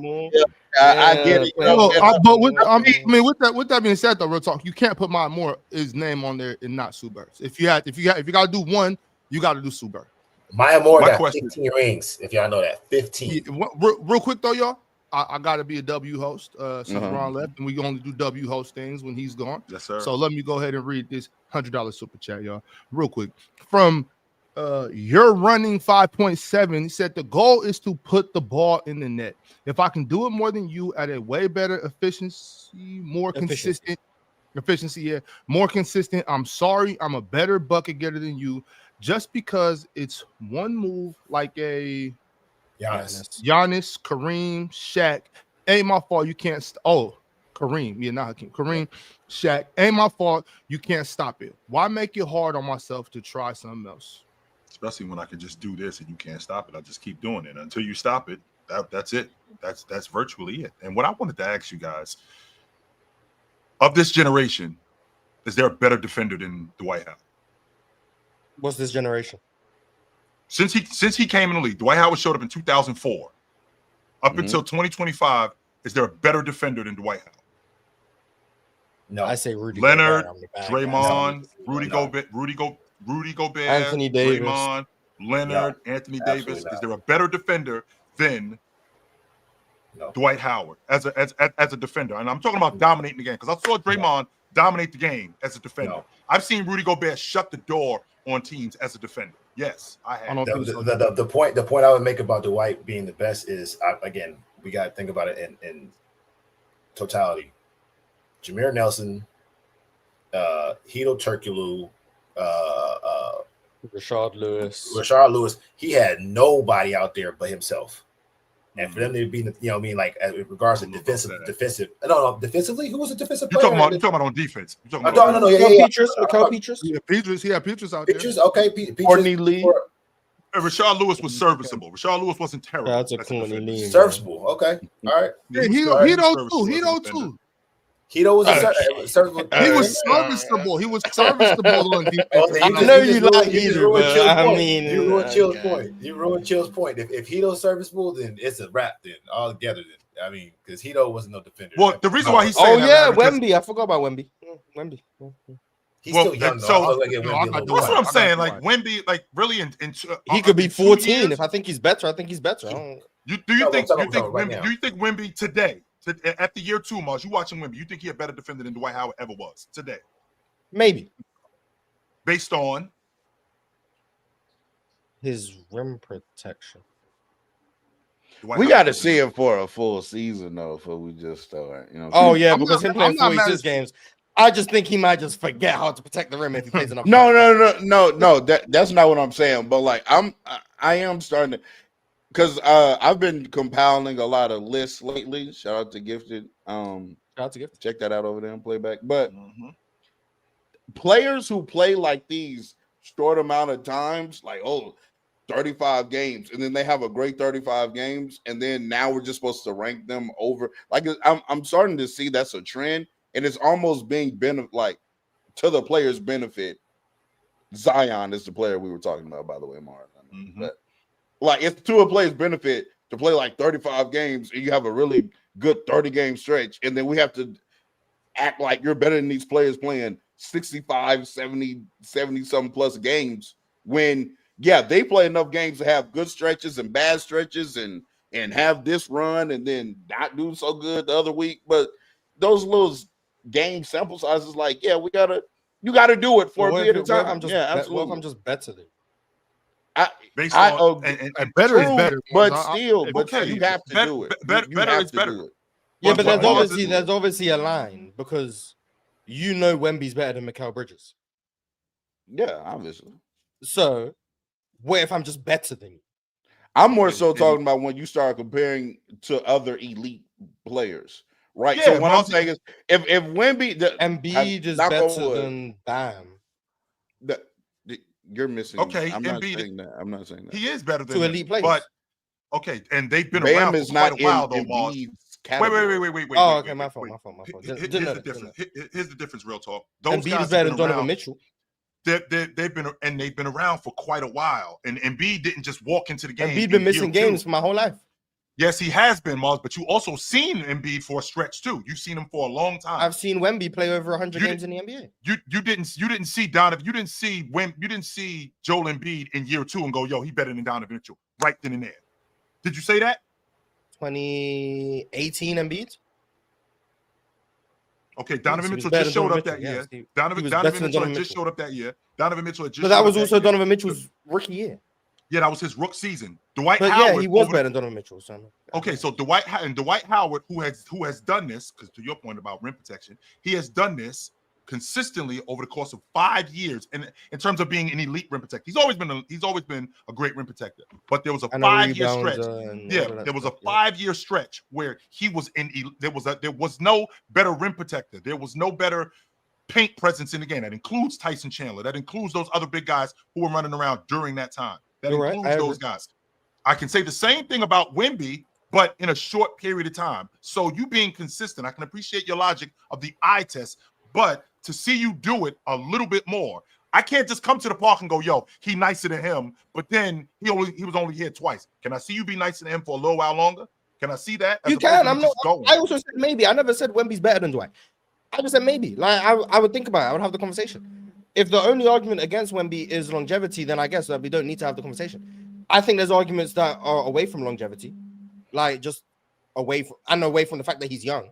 But if that's all we're going to boil the conversation down to, that's fine. But I think Kawhi's better than Dwight. I think Rudy's better than Dwight. I think Anthony Davis is better than Dwight. I think Draymond Green's better than Dwight. And if we're going to factor in other guys who are just in the league while Dwight played, then KG and Tim Duncan and Ben Wallace, I also think are better than Dwight. So Ben Wallace, I agree with those guys. It just depends where the barometer is. But Dwight was amazing. I think he'd be back ends of my top 10 of this century. I think we sleep on something with Dwight too, though. Dwight was mobile. Dwight was light, especially for his size and how big he was up top. Like he was light on his feet, moving around. My thing about bigs when they switch, I don't expect you to be able to switch onto a guard and guard him full court or anything. I need you to be able to keep a hand up, move around, make him turn maybe once or twice, 5 seconds. You know what I'm saying? And Dwight was capable of that. Very mobile, agile, side to side, all of that. I think Dwight's perimeter defense and just kind of mid-range and being able to cover up, I think that gets slept on as well. I think Dwight is definitely the best defender today. I'm talking about there's a name we forgot. We forgot about KG. Oh, we didn't mention KG. Oh no, he's not. I don't think he's better than KG. In Mars, like you said, Tim Duncan and Ben Wallace. Too? No, I don't got Kenyon Martin. No, but I got Tim Duncan, KG, and Ben Wallace. I think I got all three of them. Ben Wallace could switch out better than Dwight, and he had. Well, again, Detroit had a defensive minded team. So I mean, the blow bys and stuff like that happened much less in Detroit. So, and then on top of that, I think Ben Wallace was great on the block. Even being able to guard Shaq at 6'8", 6'9" is unheard of. That's how strong he was. But as far as his ability to really impact the entire paint, I'm talking about from top 15 feet to baseline. I don't know if there's another player who was just able in that era or even now that can just impact the game that way. Was Dwight a great post defender? Yes, he was. So. He was. I think so. He was one of the best at the time. I think he was ill-disciplined, but chill. I don't like to do this chill, but I think if you switch Dwight and Ben, and I know this isn't the best barometer, but if we were to switch team, I do believe Detroit is even better with Dwight, and I think offense, that could be, but if I put definitely the offense. But if you I'm talking about defense though. I just think Dwight is a little better than I got. Are we saying? Are you guys saying? Because I want to make sure that I'm following you. Mars, for example, when you brought up KG, okay, so Howard showed up in 2004, right? Howard showed up in 2004. That was I think the height of KG as a defender at that point. I think that when he got to Boston, he was still awesome as a defender, but I think that we were on the other side of who KG was as a defender at that point. Dwight Howard was coming into his own that next year in 2008. What I don't want to get confused is I don't want to get confused with the name KG and what Dwight Howard was doing during his time and what KG was doing when he was at his best. And the best version of KG, I'd say between 2000 in terms of a defender. I'd say between 2002. I'd say 2002 to probably 2000. I'll say 6. I think that's the best version of him. Even 2008 KG. That Boston Celtics team. That was a damn good defensive team. Mm-hmm. I'm not gonna. That's my point, though. That's what I'm trying to say. And I think, but what I'm saying is, I think the KG enhanced them defensively. Dwight Howard, on the other hand, when we're talking about that Orlando team. I mean, they were a good defensive team. They were the number 1 team defensively in the league. And that was largely due to Dwight Howard for years, largely due to him. So I'm not saying that Dwight Howard isn't I'm not saying KG isn't a better defender than him all time. I'm just thinking about that stretch. And when you're talking about KG, there was a time when he was on the other side of who he was. So are you specifically, KG was specifically starting at 04? And so if we're specifically starting at 04, then I'm going to ask you, how many stretch of years are you saying? Like a 3 to 5 year stretch or one particular season? Well, when Howard came into the game, that was in 2004. I think that we got 2 more years. I think we got 2 more years of peak KG as a defender. 2 more years of peak KG. He still was in his prime when he got to the Celtics. I'm not going to argue that point. He still was in his prime during that point. But I think the best version of him was just 2 more years after KG. He got DPOY in 08, right? Showed up. Yeah, and that was and I think one of the reasons what. And are you talking about Dwight Howard? No, I'm talking about KG. Dwight won 3 straight from 09 to 11. KG got it in 08, right? Am I tripping? Yeah. KG won it in 08. And again, when I win it, that doesn't mean that I'm in my peak. That just means that I'm still awesome. Right? Let's make sure that we clear on that. I don't think KG needs to be at his peak as a defender to be better than Dwight, though. I think 08 KG's a better defender than Dwight.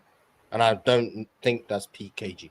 But I think he's still better. I don't think that's peak KG neither. I think the switchability and I think the versatility from KG that year really enhanced him. But when I think about how dominant Dwight Howard was around that rim protection, that rebounding and stopping plays and completely thwarting teams, I'm thinking about how good he was that stretch from like 2000, I'm going to say 08, 09 to probably 13.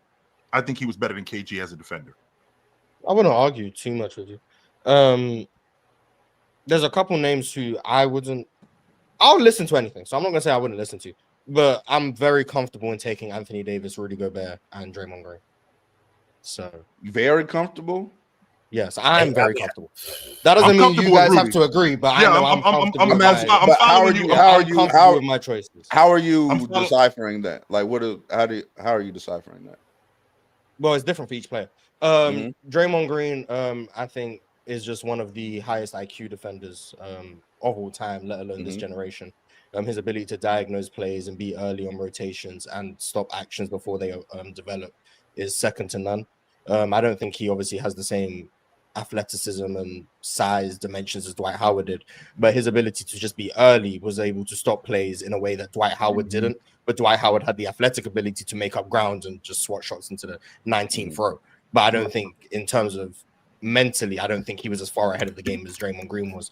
And I also think his tendency to foul and jump and chase blocks and lead the league in goaltends every year did more damage defensively than I think anything Draymond Green does on defense, besides the antics that have happened in recent years. But I'm not talking about this current Draymond. I'm talking about Draymond from years back, who I think was less the one that got suspended. Yeah. He did get always been here. Would you say KG is a mix of Draymond and Dwight?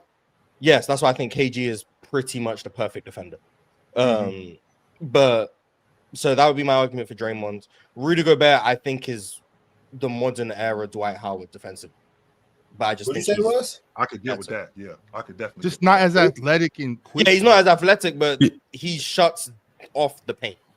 And he still does that to this day. I'm really high on like Rudy Gobert. I think the reason people are low on Rudy Gobert's defense is because of how bad he is offensively. And I'm never going to argue with how bad he is offensively. He's egregious. But defensively, he's one of, if not the best drop coverage big ever. He shuts off the paint for teams completely.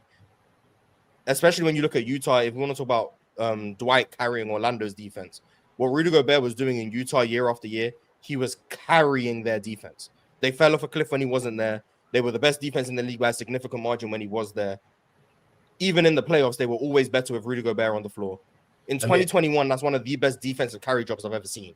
That Utah team that were the number 1 seed in the West, not solely, they were a good offense. But no, say solely, Moss. Say solely, Moss. But defensively, it was solely on the back of Rudy Gobert, solely. When he's off the floor, 27, I think I want to say 26th or 27th in the league when he's off the floor. Something like that. He was, and maybe people don't like how it looks, that's cool. But if Rudy Gobert is in drop coverage, your offense is stifled. And drop has been countered by a few teams. But Rudy Gobert was so good at keeping the ball in front and also not letting anyone get behind him that he was able to play drop effectively. And then also, for whatever reason, he's underrated in terms of his ability to guard on the outside in space. Maybe because he looks funky. Maybe because he looks funky when he does it. But do you remember what the Clippers did to him? You remember? I remember that Terrence Mann game. I do remember that Terrence Mann game. I watched that game 4 times actually. It's tough though, and I will say every time I watch it, it's not Rudy Gobert's fault. It's not. It isn't. No, well, literally no one on his team can keep anyone in front. He then rotates to the rim, and then we call it rim deterrence where I come from. They kick out to Terrence Mann, who has never been able to shoot or score like that a day in his life, and he has 40. Florida State. If his team could make secondary rotations, they don't run into those problems.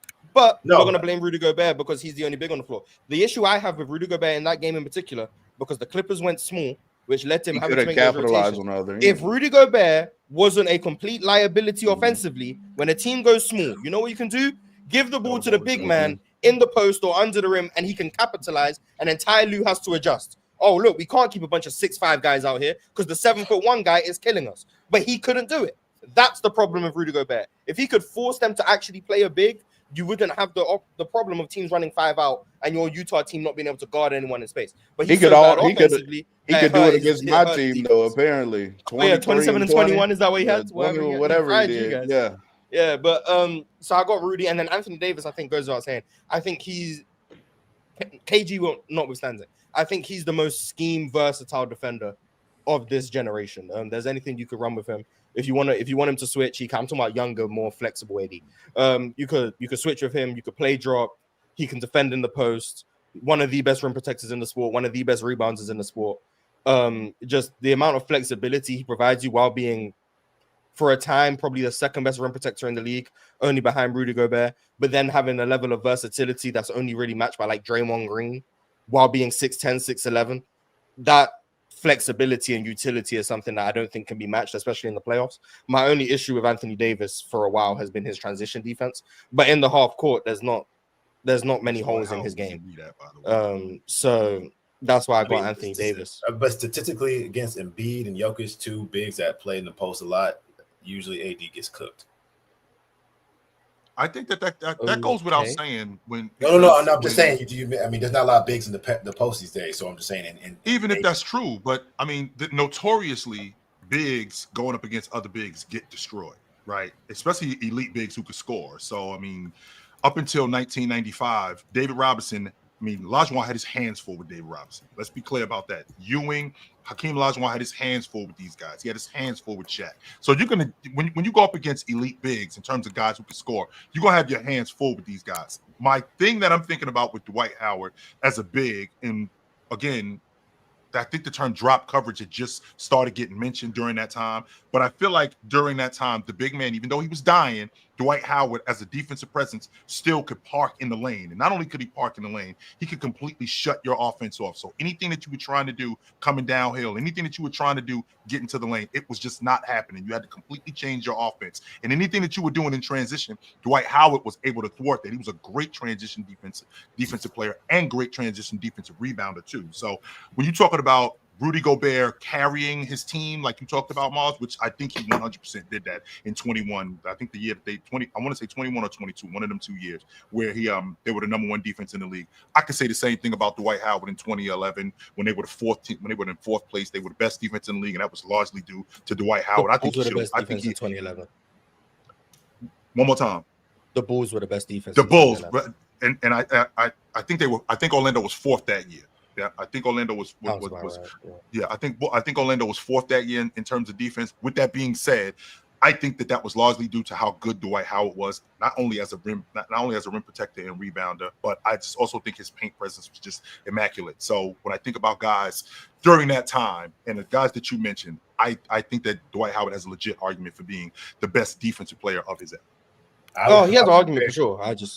I would compare KG more to I'll compare AD more to KG in regards to like overall versatility and athletic ability and what they do on the court. However, I think they both, KG and AD both were their best defensive self when they had another big on the court. Them for KG when he had Park and when AD had JaVale McGee and Dwight, that's when they really shined as defenders because they had some additional help. So they can, and same thing on offense. When I got a bunch of buckets around me, of course I got a little more room to wiggle because if you help, I'm kicking it and there's a bucket.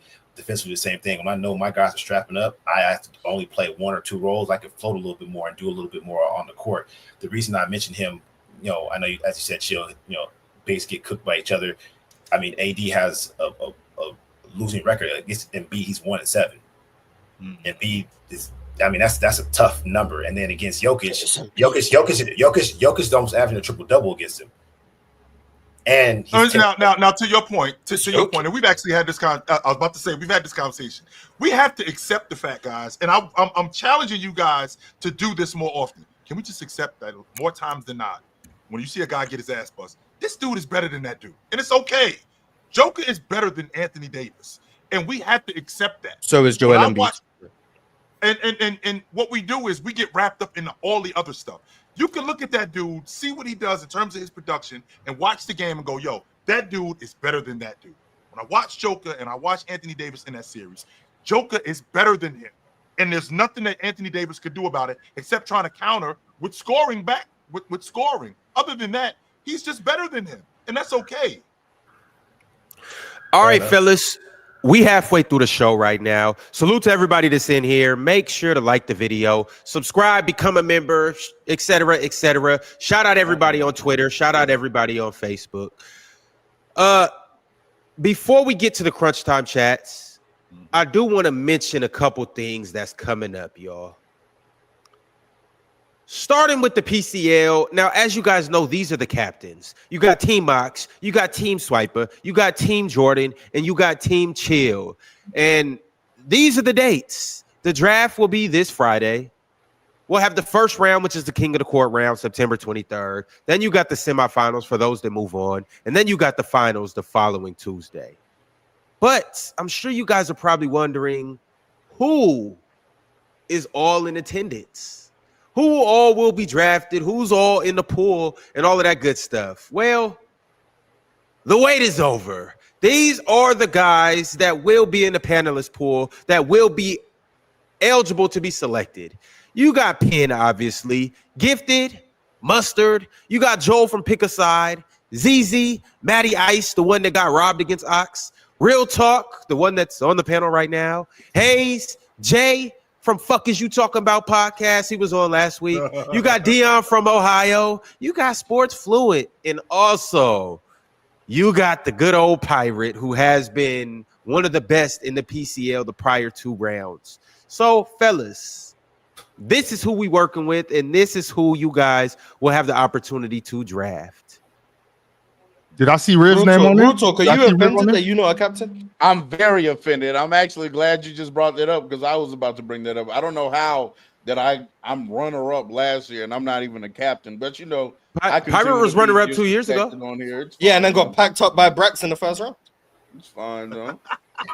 Yo, Ron, did I see like that one more time? I don't know. Did I see Riv's name or no? Nah, Riv respectfully declined to cook you guys. Okay. And so are we? Because you know I hate snake drafts, but is this a snake draft? It will be a snake draft, yeah. And I got 3rd pick. No, John D. Or did I miss him? John D respectfully declined too. The whole I see what's going on here. Hey, fellas, they're big timing us. Hey, they're big timing us, but it's all good. Yeah, John D couldn't make it, so that's what it is. But to all the captains, I'll send you guys this list, and you guys can start working on your draft formula or your GM strategies, who you're going to pick, and all of that good stuff. Mm-hmm.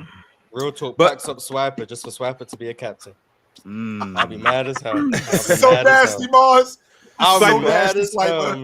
Well, Swiper, would you like to turn over your captain award? No, I don't think there should be surprised that the MVP of the year one is one of the captains. I don't really think that should be a surprise. By the way, anybody. Yeah, I think if you're voted league MVP by your peers, then I think you're probably going to win the award. So I don't know. By your peers, the captain. We didn't vote. Yeah, some people did vote that are part of the community. So shout out to them for voting. So, you know, Mar's still mad because he was just a runner-up, but we'll get there next year. All right, fellas, we're going to get to these super chats. The first super chat I got is from Teddy Hart. Teddy Hart said, and then by the way, we're going to talk about the rest of the Hall of Fame members. Then we'll talk about what's going on in the FIBA Eurobasket. That should be a fun conversation. Yeah, I've been waiting to get there. Yeah. And then also, Larry, we still got to get your top 10. So we got a lot to unpack for the second half of this show. But for starters, Teddy Hart sent through $25. And he said, people say if Melo went to Detroit, he'd have 1 to 2 rings. But if he's drafted there, I don't know if they still trade for Sheed midseason. And without him, I honestly don't see it being a guarantee. Not to mention the Larry Brown /rookie bias factor. I think that Larry Brown factor is overblown, but the Rashid point I think is valid. The But Rashid that's is why valid. some of these hypotheticals are just well, not some of them. They're impossible to prove, but it's all just a nice little thought experiment. I think the overarching point isn't that the Pistons would have won if they had Melo. Blah, blah. I think the point is that Melo was good enough to win championships. He just wasn't in a situation to where it was tenable. Now, whether or not that would have been in Detroit or wherever the case may be, but Melo was a good enough player to where if a player of Melo's caliber won championships, you wouldn't be surprised. I think that's the overarching point, away from the actual logistics of how it would have been possible and if it would have happened in Detroit or whatnot. But I think that's. But it's also a damn if you do, damn if you don't, too, Mars. Because like we just talked about, well, he went and stayed. He went to New York for the bread. Okay, well, if he ends up going to Chicago and they end up winning the NBA championship, he was on a bomb squad. So it's kind of a damn if you do, especially in that era. So if Carmelo people gonna complain regardless. It is what it is. Like you can't please everyone, and that's true in any field. Whether that's what we do up here, and all we do is talk basketball. But the actual people playing basketball, you can't please everyone. If Melo would have won a championship in Denver, they would have said, "Why couldn't you do it with Allen Iverson?" Like, and if Melo would have won with Allen Iverson, they would have said, "See, look, you needed an MVP." Like, no matter what you do, people are gonna find a way to minimize what you achieve. And if you don't achieve something, they're gonna find a way to blame you for why you didn't achieve it. You can't please everyone. It is what it is. We move on. Mars, we can agree that bomb squads win championships. Like you want to win a championship, you gotta have a bomb squad. Like but then if you have one, people gonna get mad at you for having a good team. The best place to be, I think, y'all might be able to do 3 total teams. Too bad because then you get called empty stats. Point to Devin Booker and Phoenix before they became good. But you can't be on a team too good because then when you're not winning, you get blamed. The best situation to be in is like be Cade Cunningham on the Pistons. Be on a team that's very clearly not good enough to win a championship, but good enough for you to put up numbers on a team that makes the playoffs. Dame in Portland. Be on a team that's not good enough to win a championship, but is good enough for you to get numbers and make the playoffs year after year. But no one can say, why aren't you winning? But then even after a while, people will get tired of the you not winning gimmick. And they'll eventually be like, okay, well, at some point you got to win. But you can get the most grace if you're on that. Especially if you just stack up all the MVPs. It's like, damn, if you're just supposed to be this good, then I mean, yeah, but that's the best. You'll get the most grace if you're on that type of team because for years everyone will be like, he just needs more help. Just give him more help and he'll be able to win like this guy, blah, blah, blah. But even after a while, you run out of help on that. You run out of bail on that line. But that's the line that you need to go down to get the most bail possible. If you care about your outside perception. The Houston Rockets are, those kind of teams are far and few between. If you win in the NBA championship, more times than not, you win in the NBA championship with a bunch of really good players. You got your star, right? But you're winning the NBA championship with a bunch of really good players. So I think that, we live in a space where you're damned if you do, you're damned if you don't. And I think that's the unfortunate part. All right, y'all. The next super chat I got is from Trayvon Ray. Trayvon said, I don't care what people say. D12 as a roller was one of the most dangerous offensive weapons in the game. That's real offensive impact. I agree. Orlando made a whole offensive system off his pretty much around Dwight rolling to the rim and having a shooter in the weak side corner. And basically it meant if Jameer Nelson comes off the screen and you're playing a deep drop to stop Dwight from rolling, Jameer can shoot a pull-up jumper. If you play high on Jameer to shoot a pull-up jumper, then Dwight's on the roll and he's gonna dunk everything. If you then tag Dwight on the roll, we have Rashard Lewis or Hidu Turkoglu in that weak side corner, we're gonna make a three. And they practically dominated off that formula, and then Dwight in the post drawing double teams and being able to make basic skip out passes that led to skip, swing. Hidu could run a little pick and roll too with and Hidu's interior passing and all that stuff. Shout out to Hidu, man. He kind of kept all of that really stuff good together. Player. Yeah, he was our precursor to like, I don't want to say it, but say it. Hidu was our precursor to a Luka type player, in my opinion. I'm not saying that Hidu is anywhere as good as Luka Doncic. That's not what I'm saying. That is not what I'm saying at all. But it's like as a catch and shoot player. So is it fair to say that not just a catch and shoot player in Orlando? So is it fair to say that Hidu was more catch, not more catch. I don't see the Luka comparison. I'll say that, but he was the jumbo size forward. I see where real talk is going with the archetype. Again, he's nowhere close to as good as no. I just want to make but that's a lot of evolution to get. It's a lot of evolution, absolutely. Which it is. But the design, like you gotta squint real hard to be like, maybe I can see Luke. Like that's a lot of we squinting. I see the design that Real Talk is talking about. Like I see what you're talking about. I see the design. It's not, this ain't the 911 Porsche, but I see how you putting this car together. If I can get another design, I can put this together. I see the vision is just quite blurry, but I do see the vision. Hey, Mars, you gonna pop a blood vessel trying to squint that hard? Yeah, like if I'm trying to clarify that image, we're gonna do a lot of straining. Look, here we go, y'all. Oh man, look. You know what time it is? You know. I'm just saying. I hear where you're coming from, Real Talk. Larry, I know you knew here, Larry. So let me give you a little bit of backdrop. The backdrop is this dude over here. He's a Sacramento guy. So when you're talking about guys like Hedo Turkoglu, right? When you're talking about guys like Sabonis, you might have to expect a little bit of, not bias, but you might have to expect a little bit of a favorable opinion from him. A little truth telling. You might have to expect that's who we're talking about. So hey, yo, Larry, where you grow up at? Like who's your squad? The best place on the planet, Long Beach, California.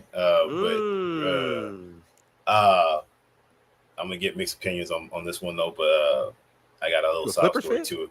Absolutely, 10 toes all the way down. Well, I mean, I fell in love with the game with the Clippers though. Like, the Clippers season tickets back when I first watched basketball was like $400. Laker ticket was $4,000. My pops was like, I don't even know if you like this sport yet, so we're gonna make sure we get to see everybody for the low. Had us in the nosebleeds. Respect, shout out to my pops. I'm like Terry DeHare, Lloyd Vaught. You know what I mean? I go back that era, like in the early 90s was my when I fell in love with the Clippers. And, arguably now in the last 10 years, outside of the bubble chip, record-wise, we better than the Lakers. So. Yeah, outside of the biggest accomplishment, yeah. Terry DeHare chose I think. Yeah, the biggest accomplishment, okay.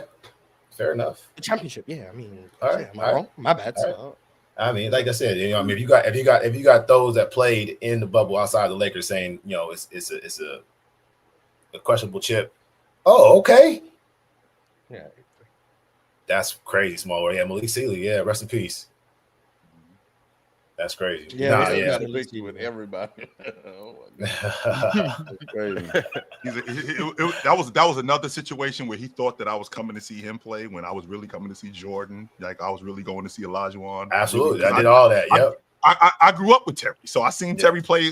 I seen Terry play all the time. Yeah, but if I'm in Los Angeles and they playing the Rockets, I ain't here to see you. I'm here to see the right. big fella. Absolutely. I'm not. I'm sitting in the 7th row when they playing against the Bulls. I love you, my man, but I'm here to see 23. I ain't here to see you. You get to see the 96 Bulls. Yes, I would do that. Right. So I get you on the Kings and being a true fan. I mean, we live in this world now where everybody flip flop. As it's convenient. So to stand 10 toes down on your team, regardless if they win the losses, it's respectable. It's a damn shame the way people be switching up these days, man. Yo, Mars, on that note, we are gonna move to my man Superman Real Super Chat. Superman Real said Melo played like a fusion of AI and Paolo. A fusion. I don't really see the AI. I see the braids and that's it. I think the quickness maybe is AI-esque. The crossover, I guess. For his size, but I see the Paolo stuff. Melo's just like if Paolo was Played on like the perimeter. Way better. Paolo is more Giannis than he is Melo. He's downhill. He don't sit in the spot. He don't sit in this. But Melo sat in the spot. He's like, I'm getting this mid post. Give me the ball and get out the way. Paolo don't do that. He don't command the rock in one spot. Let's say 9 out of 10 times down the court, and I'm just gonna give you work in the spot. Melo said in his last pod, he said he used to train that specific bump spin for an hour and a half, and the next day he go to another spot on the court. Same thing over and over and over and over and over again. And unfortunately, we live in an era now where these kids are being overtrained, and they become it's less reactive and more muscle memory. Where talk about it. They do a pump fake 3-point line, a 2-dribble pull up when they got a layup. So I mean, we don't have to get to that today. We can do that another day. But my point being is that Melo in his era, the way he trained, the way he was doing, Paolo. I think I've watched Paolo a lot because he's from Seattle. So I used to watch him play when I was younger. He's wiggling, trying to get down the hill. I mean, not to the same effect of Giannis, because Giannis just don't have the handle like Paolo, but I'm trying to get to the basket. And if you stop me, I'll pull up.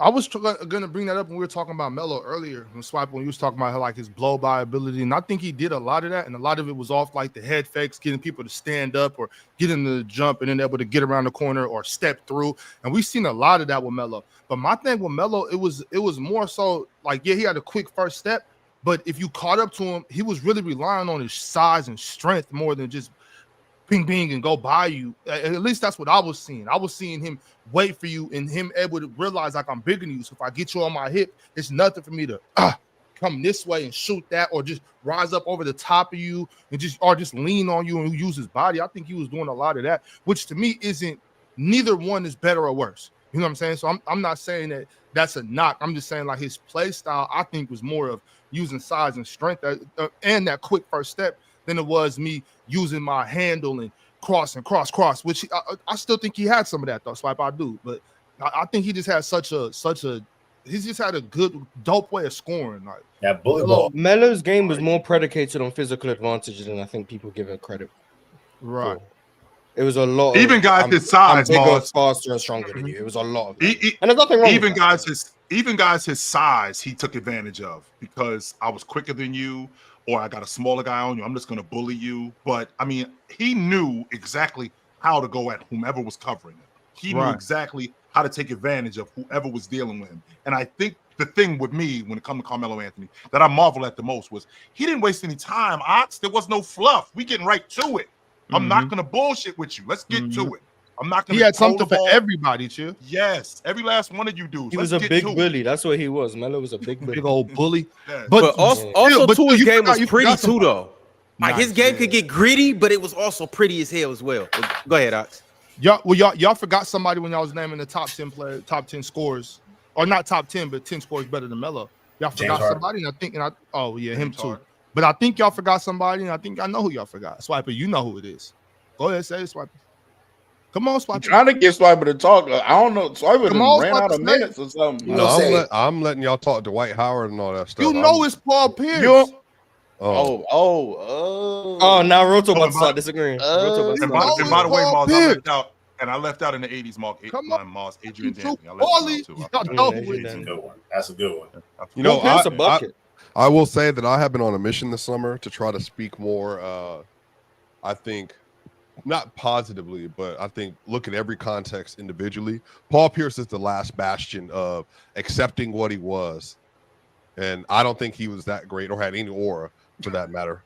I think that Paulie was a very good player in a very good situation. I should just accept that's the reality. And I think for there, just talk positively about Boston what was he a did. very good situation? I think from when he started winning, yes. Not prior to that. Yeah, prior to that, it was a when he started winning? No, it wasn't. It was actually in year 12? Yeah, in year 12 when he started winning? Year 11. I mean, no. Yeah, I'm saying they weren't good, but I also yes, they the were. same person that reminds Boston had a good fans team. when they say like we're one of the best franchise ever. I'm like, well, you had dirt years in the 90s, you had dirt years. Now you're cooking. 2000s, See, now you're cooking. And then you had elite seasons once Kevin Garnett got there, and then Kevin Garnett, Ray Allen, Paul Pierce, Rajon Rondo, Kendrick Perkins, Eddie House. Like then you had Tony Allen, and then after that, well, Gerald Green too. But then you know, then after that, then you traded all the way on, and then you were dirt again. Then you drafted Tatum, and then Brown, and then you got Kristoff, and then you got Drew, then you got Derek, then you got Peyton Pritchard,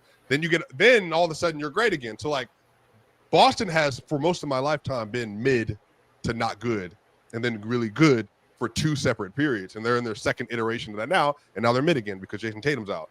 So I'm saying that like I think like you know if we're being honest here, the Lakers are obviously the best franchise in the last 30 years. Obviously, no. Whoa! I got one question. I got one question. San Antonio. Name another franchise in sports history that moves championships. Oh, you're talking about the Minneapolis Lakers, Minneapolis Lakers and all that. Yeah. If you go to SoFi right now, you don't see a St. Louis banner up. No, I agree. They did not win those with the How Lakers. many did they get in Minneapolis? 5.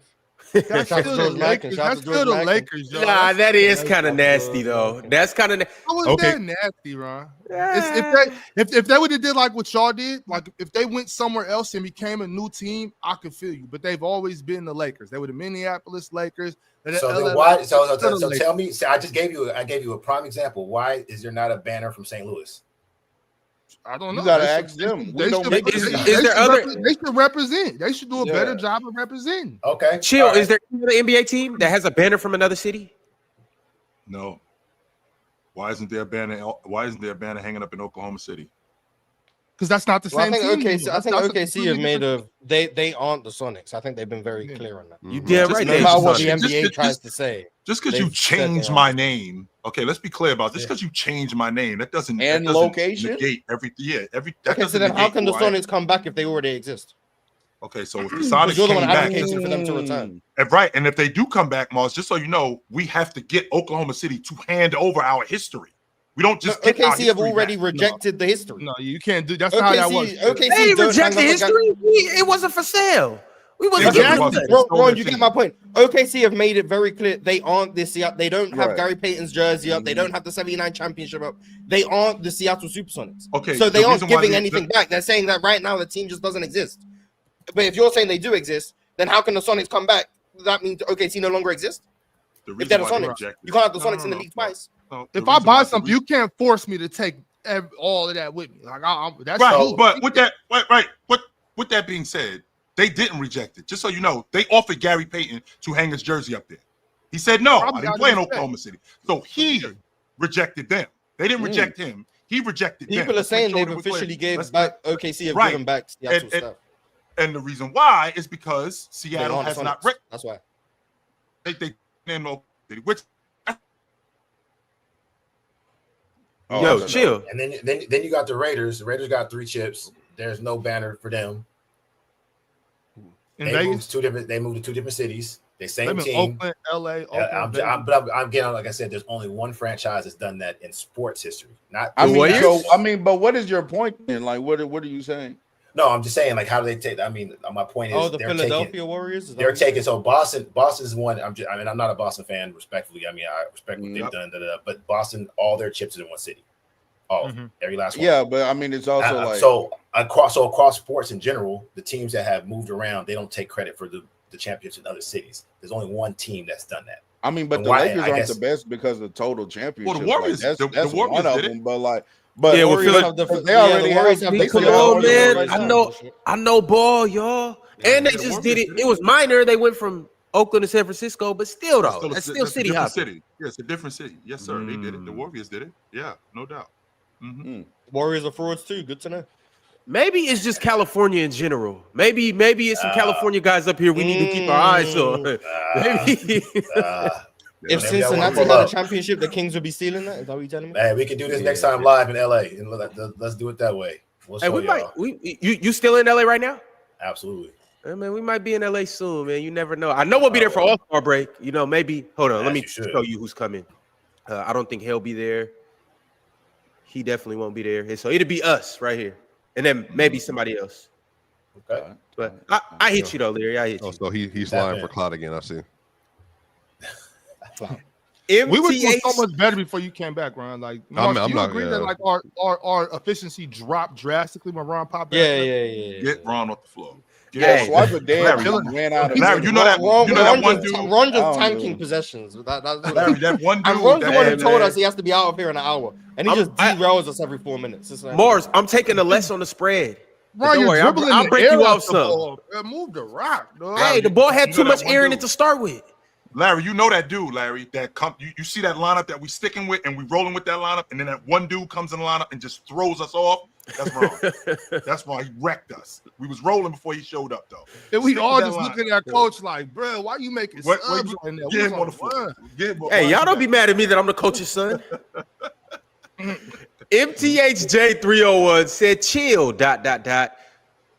We know how you feel about Magic scoring in today's game. What would prime Melo average in today's game? Would Magic be better? I think Carmelo Anthony's a better scorer than Magic.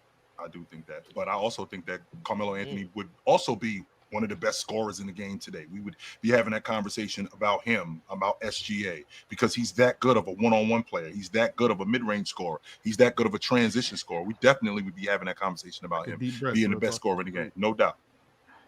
Breathe, brother. Yes, we would. Is Pete Carmelo Anthony a better scorer than current Kevin Durant? I mean, from a prime perspective, yeah, because he can still get to the rim. He would get to the rim and dunk. KD don't get to the rim like that no more. Respectfully, after Achilles and everything like that. Yeah, so I would say so. I think Melo. No. Prime Melo is better. You say he's not? Oh, I would say he's better. Prime Melo would be better than KD today. I think so. Because even with KD slowing down, he still has the unique ability to get to his spots, raise up over guys, knock down shots. He's never been a guy who had trouble creating his own shot. And Kevin Durant is another one of those guys like Carmelo Anthony, where he doesn't do a lot of extracurricular activity too. He gets to it too. Like he might have a double crossover, but for the most part, it's catch, face you up, knock down a jump shot, or 2 dribble, pull up. So I mean, KD got a bag, but KD gets to it too. So Pete Carmelo Anthony, the best version of Carmelo Anthony, I'm going to say like 2009 to 2013. Is that better than KD? I think it's a conversation. I do think it's a conversation, just like I thought it was a conversation back then. But defensively, chill. Right now, with KD, I would crowd. I mean, again, I'm only 6'2", so I can crowd nobody at 6'11". But I'm saying I would just crowd KD because he's trying to get to a pull-up versus getting to the rim. You do that with Melo. I mean, Melo's gonna, like as we talked about earlier, he's gonna bully you to the basket. You're gonna get dunked on. If you drop back, put your hands down, you get a jumper put over you. And then on top of that, he gets you 3 ball, every now and then when he wanted to. When he was really feeling it. So I mean, that 3-level scoring, KD right now is just 2 levels. I don't think he gets to the rim anymore, like how he used to prior to his Achilles and stuff. Yo, Larry. So I'm you said you 6'2". I'm right in that range, 6'3", 6'4". Would you rather guard Melo or would you rather guard KD? And this is both in their primes. I'm not saying who's a better scorer. Who would you rather guard? Get fried by? Respectfully. But just the type of player I would rather guard Melo. I'd rather guard KD. Yeah, me too. I'd rather guard KD. Yeah. The reason why I can't. Go ahead. Sorry. The reason why I'd rather guard KD because Melo is going to beat me up. In addition to busting my ass, he's going to beat me up too. Like KD. He's not going to rough me up as much as Carmelo is. So Carmelo's going to rough me up in addition to getting to what he wants to get to. He's going to get me off of him. Like when I get to when I crowd him, he's going to push off. He's going to aggressively have his way with you. You're going to leave the game with bruises off the guard. And I'm going to try, and I'm going to do my best to try. I'm going to keep coming back, but he's going to rough me up. I might have a real difficult time. To be honest with you, I'm okay with that. Physics are what they are. I mean, KD being a legit 7 foot and shooting on top of his head, there's nothing I can do with that. No. And at least with Melo, I can body him to the best of my ability and just, pray for things to work out sometimes. I mean, we talk about Draymond Green being undersized. He's just super, super, super physical, using my, physicality on top of my IQ and playing the odds that way versus me trying to just be like hands where he don't even see me. Yeah, with KD, I would definitely say KD just because it's like both of these dudes is like unguardable. But I think you could just work earlier with KD. I don't think trying to work early with Melo, getting your body in front of him, I don't really think that's going to do much for you. Like, because it's like once he finally gets, because he's so strong, he can kind of walk you down and put his body on you, like give it here. Where I don't. Obviously, KD's strong. Forget all that bench pressing at the combine stuff. Don't forget about that stuff. He's clearly strong. You know what I'm saying? But I think you probably, I would, man. You guarding Melo, man. I'm like, bro, I'm just begging for mercy out here. Just praying. But Ox, you move well enough, like, because Pete KD, this hang dribble tween cross. You know what I'm saying? In your day, you was quick enough to keep up with that, or that's not real talk. Like that's what I do, bro. I guard big wings. You know what I'm saying? Like I guard big wings. I spent the whole summer. Ron, is he lying, Ron? Nah, he not. That's what. Real talk. That's what I do. My feet work. You know what I'm saying? Ox turned into 2 different type of players, though. He went from somebody that could guard on the perimeter to being basically Rick Smits. But it was a big time gap, though. There is a difference between guarding big wings and then guarding Kevin Durant. I understand that. Understand that, Morris. Like obviously, I can't guard Kevin Durant. But what I'm saying is like there's a lot of those people. That's the prototype where I would have to guard, especially during those summers in playing with those guys. You know what I'm saying? That's my matchups. You know, like Dante Green archetypes. That's the type of players that I'm.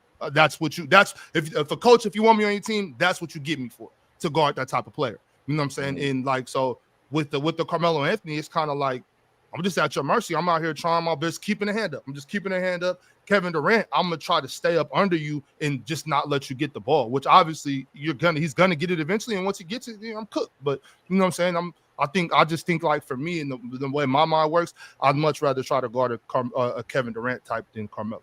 And once again, let me just say that to everybody, I'm not at all leading on that I think I could guard any of those dudes. You know what I'm saying? But you can. I mean, I think there's some to a player who's super physical. You can use that against them at some point in the game. You know what I mean? Like you can't.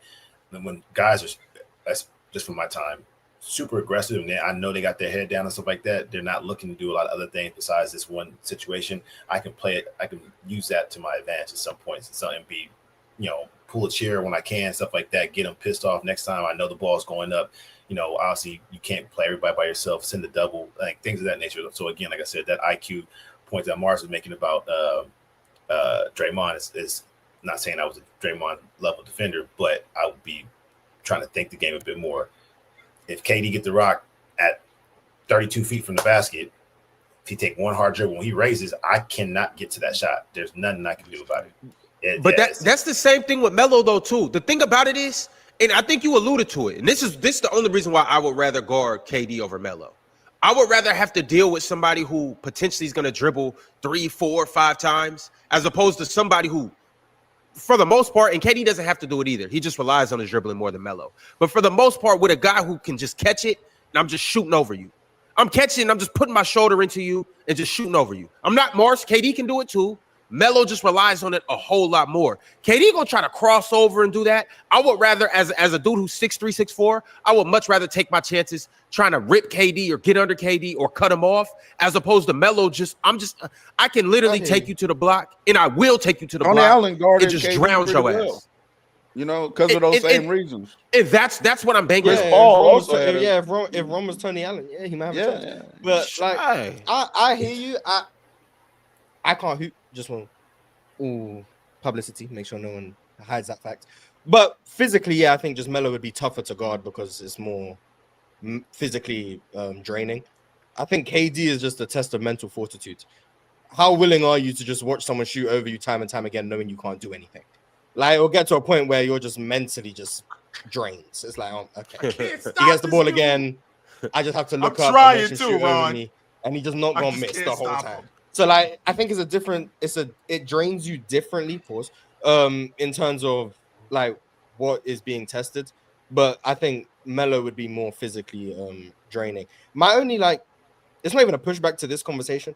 I just think Melo's 3-level scoring, I think, is being overblown. I don't think he became that good of a 3-point shooter until he got to New York. Mm-hmm. Like, I don't think he was ever that good of a 3-point shooter, to be honest. And I also think as an overall jump shooter, he wasn't as good as people think. And I don't know the numbers. I could look them up. But like, he's not Kyrie. He's not KD. Mars, not, but I get he would shoot from anywhere. Yeah. But in terms of like, how do you stop Melo? I think stopping someone is different from like containing them. I think the answer is you kind of just play the drive. And if he shoots jump shots, you contest late and you live with the results. That's kind of what you do. Like, he wasn't that great of a jump shooter. Like, he was good. He was really good.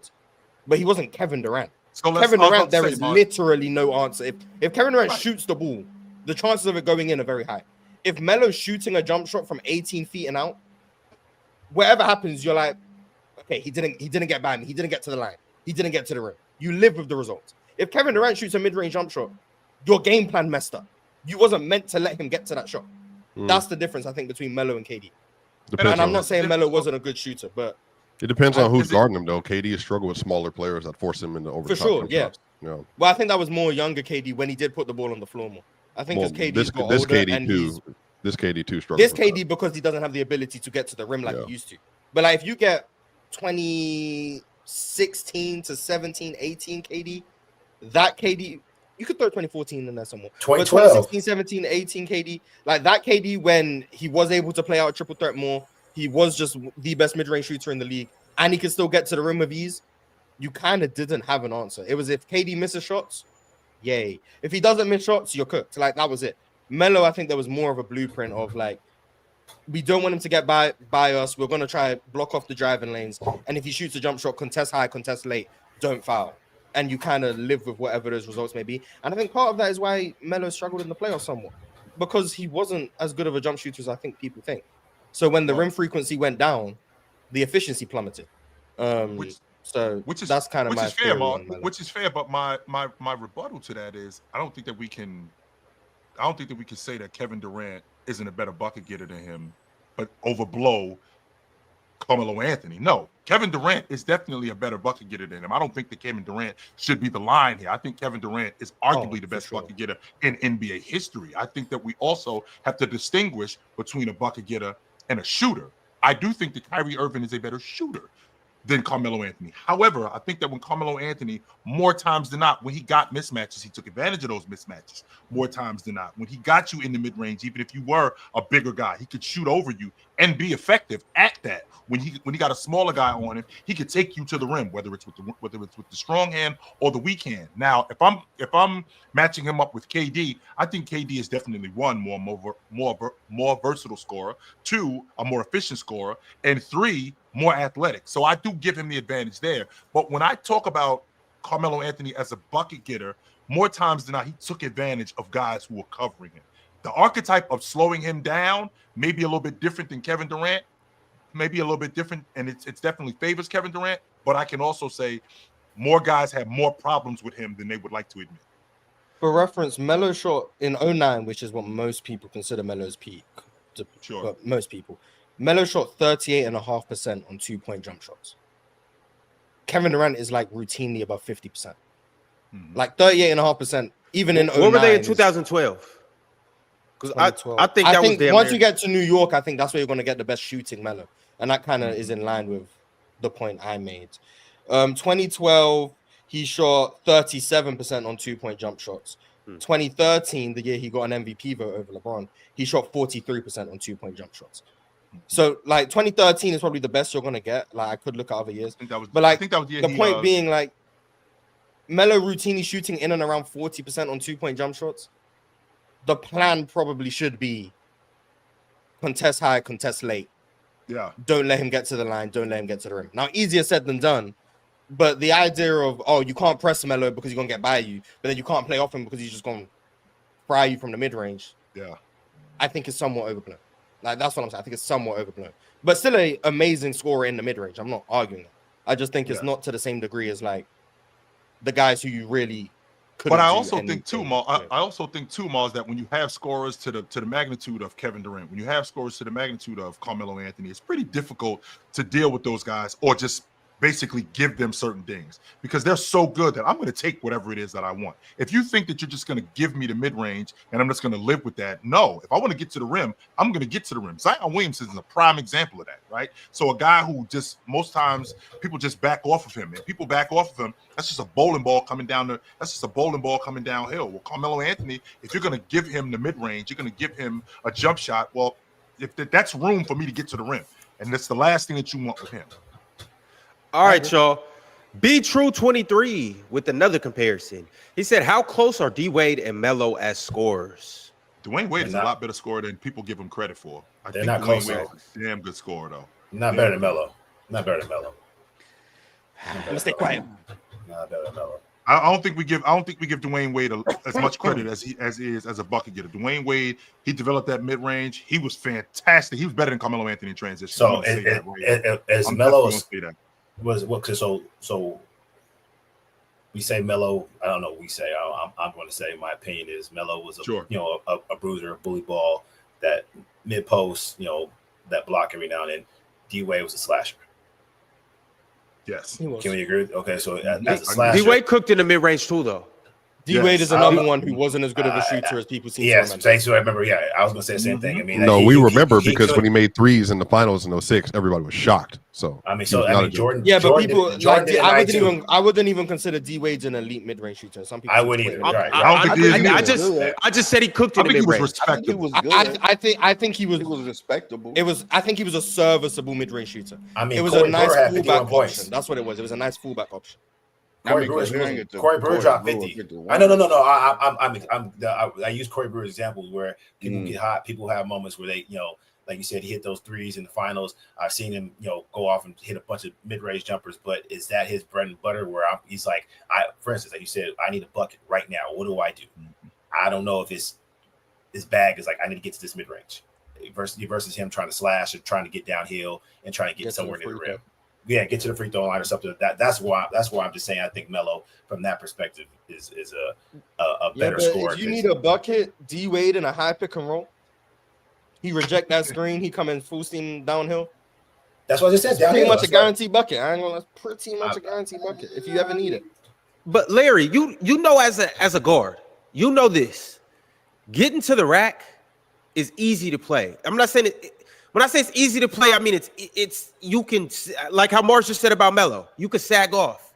So people were doing that with D Wade. What kept D Wade able to get to the rack at will? Yes, obviously he was more athletic than everybody, but it's the fact that his mid-range had to be respected. He shot it good enough for you to have to respect it. And honestly, that's how he got a lot of his game off. If I hit 2 or 3 mid-ranges, now it's like, okay, I gotta contest it. I gotta at least respect it.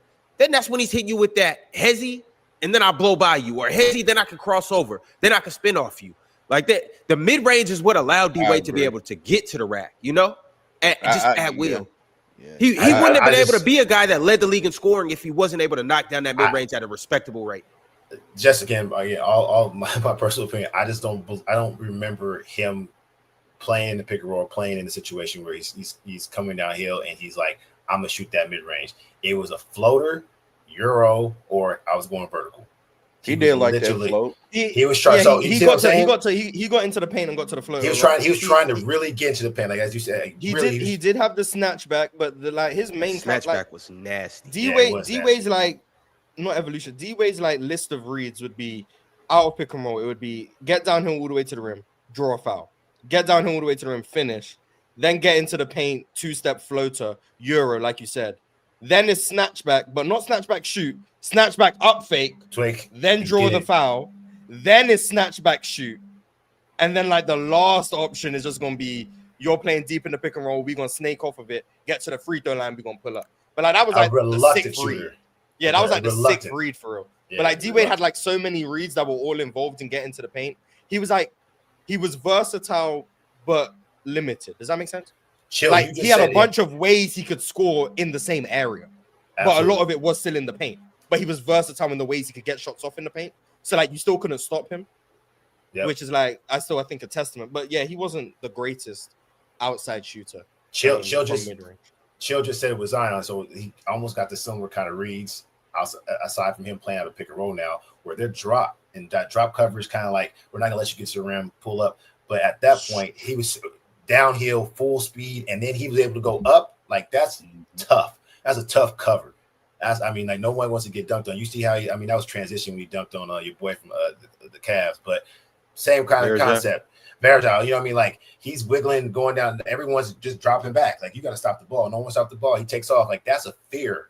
So I just think that with that in his prime, let's say that from the time he was a rookie to 12, 13, he was a reluctant mid-range shooter. Reluctant. All right, y'all. Shout out to so good, man. Shout out to Cheese. Cheese gifted 10 Players Choice memberships. If you got gifted one of those memberships, like the video and thank Cheese in the chat. Dub Cheese. Cheese also sent through a members chat and he said, I don't know if Carmelo is a top 10 scorer ever. All I know is no team can win shit and their best player is a one-dimensional guy. Empty stats. Damn. Like, isn't Cheese a Nuggets guy? Or just a Jokic guy? Maybe just one of those Jokic glazers. Cheese is just the guy who gets membership. Shout out to Cheese. We love Cheese right now. But facts. I don't know how many one-dimensional players have ever been a best player in a championship team. I don't really know if they. I mean, if I say Bill Russell was one-dimensional in the fact of. Yeah, but I don't think for era he was one-dimensional though. So I think that's the problem. When you say championship team, do you mean championship aspirations or winning the whole thing? Yeah, Bill Russell was still a positive scorer in the era he was in. He just wasn't wilt and stuff. Like he's still giving you series where he's giving you 18 or 20. The problem with Bill is just he didn't have any all the limitations. 18 to 20 and 130 possessions a game. Yeah, you know that's like 12 points. No, I understand that. I think the issue is with Bill is that I would not classify Bill Russell as a one-way player because there were still things that he was doing as an offensive player outside of scoring that was benefiting the Celtics offense. So I don't know if he's I don't know how many one-way players there are. I mean, personally, I wouldn't even classify Bill. Someone said Dirk. I think that's an amazing answer. Yeah. I think Dirk contributed in 2011. The defensive run they went on. I don't think he was horrible. He was a on-ball defender for bigs, for power forwards in particular that run with Tyson Chandler as the anchor. Again, as I said, real talk, I'm trying to do a better job of not slandering. I think that if you go back and watch those runs, he was not Tyson. He was not obviously Sean Marion. He didn't contribute to the scheme in the same way, but he wasn't a negative over that run. I think that he actually helped them consistently in terms of their positional defense, but he knew what he was. He was not a mobile guy, was not a rim protector, but he knew where to be with his body and his space and utilize his rebounding. Is contributing within a team scheme enough to not be labeled one-dimensional? I think so. Because he said a championship run in particular. I would argue Melo wasn't one-dimensional. Well, I don't know. Well, who said Melo was one-dimensional? I guess it's the first thing. Cheese. Oh, Cheese, I disagree with that too. Yeah. Melo played. That's how we got. Melo was Melo's best asset was his on-ball defense versus other wings. The stuff he didn't do well was everything else off the ball because he would wax and wane. Melo, and again, this is going to be counterintuitive to what you're hearing. Melo was a good wing defender on ball versus Braun, versus Paul, versus all these players. Melo just could not. And honestly, to Ron's point, Ron has said consistently on-ball defense is the most important thing to him in basketball. Well, if that's the case, Melo was never really, truly a negative defender. Melo always did that stuff. And I think if you watch Melo and he had other high-leverage matchups, it's actually the opposite of Kobe. Kobe, as he got later, had to because of the offensive value. Melo, maybe to his jump shot detriment, Mars, would take the primary matchup every single game because for him, it was personal. He wanted to make sure he was playing defense on ball versus the best player constantly. So if you actually go watch him play versus Cleveland, it was him and it was Kenyon, and then it was a follow. But he would spend a lot of time on LeBron over the course of those runs. And then he would hunt for LeBron on the other ends as well because he wanted to get LeBron in these one-on-one matchups. And then he would work LeBron at times because, again, he could do whatever he wanted and a lot, an off-the-dribble jump shooter, all that stuff. My favorite Melo game in a regular season to this day is still the LeBron 40-piece in Cleveland when he hit the game winner. The game winner? Yeah, he has consistently always taken on Kobe. And real talking attested this too as a Kobe fan. He never ran from guarding Kobe. He never ran from guarding Paul. He never ran from guarding KD. Never ran from guarding any of those. That's what he was. He just couldn't do the other stuff. So I don't know. I don't think Melo was and George Karl and Chauncey Billups talked about this too. Melo did his job for what they asked him to do. But just Melo didn't have the athleticism to be a rim protector. He didn't have the athleticism to be good in space. He didn't have the athleticism to be off the ball stuff. I think the horizontal stuff. But I just don't think that Melo was when he was in confident situations, they had a good defense around him. But he was also limited. He was just limited off the ball. That's just what it was. I think when somebody say one dimensional, obviously there are going to be some other things that basketball players do on the court, but for the most part, Melo was a scorer. And I think to the example in the chat, the Dirk is pretty much he's a one. You can say it a one-trick pony. You can say it for the most part. He's a scorer. That's what he's doing at a plus level. You know what I'm saying? That I don't really know what it's not like Dirk was a great rebounder for his position, even at the time. He wasn't a great passer. It got better in the playoffs. The glass cleaner got better in the playoffs. Yes, it did. It wasn't the one thing Dirk was doing at a very high level was scoring the basketball. I just think scoring impacts so much that even if scoring is the only thing you do at an level, for sure. Yeah, I'm with real talk when people the just the scorer tag always blows my mind because whenever we talk about, especially throughout history, the best players in the league, are the best. 86% of them are some of the best scorers in the league. Yeah, like that's just how it goes because scoring directly or indirectly impacts so many facets of the game. Yes. That being just a scorer is kind of oxymoronic to me. Like Dirk, by virtue of his scoring ability, although being a limited passer, his passing reads were so much easier because of the attention he drew as a scorer. Or even not even his passing reads, but because you have to double Dirk before the catch, that leaves teammates open, which is like playmaking indirectly. So like Dirk's scoring presence ultimately just changed the dimensions of the court. Which is I believe they call that gravity today, Mars. They do call that gravity. It just seems to only apply for one player ever in NBA history. I think and Dirk was such a good shooter that, like, even when you're saying, Larry, I want to make sure that I'm understanding that correctly. Yeah, you're keeping up with the lingo. You're keeping up with the lingo. Yeah, that's what even when you sold out on Dirk, though, he was such a great shooter. Honestly, it didn't matter. Like he. All right, fellas. That's the Ross. Sorry, Swiper. I don't mean to cut you off, but since we're talking about one-dimensional players, I think it is time for us to transition into what just happened this past weekend in the Eurobasket.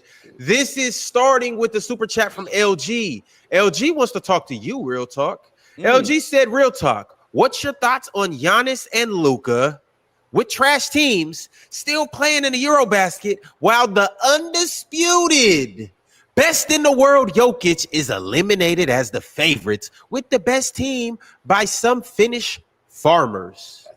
So we can acknowledge Bogdanovich's importance, right? We can do that right quick. Yeah, absolutely. Wait, Larry, how disrespectful is that, by the way? So disrespectful. What's disrespectful? Can you break it down? My rookie year was in Finland. I played there 2 years, so I have a respect for. There's 3 real talks over here. For the Finnish community and calling Finnish farmers is super disrespectful. Yeah, they don't watch Eurobasket, so they don't know anything about. No, I mean respect. No, you good. I just right here. I'm like, as you were saying, Real Talk. Did Finland have? Were they supposed to be Serbia though? No. Did you expect them to be Serbia? That was the biggest win in Finnish history. Yeah, that was the biggest win. I would say that to be honest, I wouldn't have bet on them to win, but I'm not shocked by it either. I think there's something about the Eurobasket perspective. I mean, you think about it when we watch the Olympics and how much it means to these players and play for. I've been to a Eurobasket some years ago, and I'm telling you, these dudes out there, I mean, like talking about blood, sweat, and tears. It's serious. It's real. So with all that being said, they obviously have their star in Lauri Markkanen, and then they're surrounded by, players who truly, truly know their role.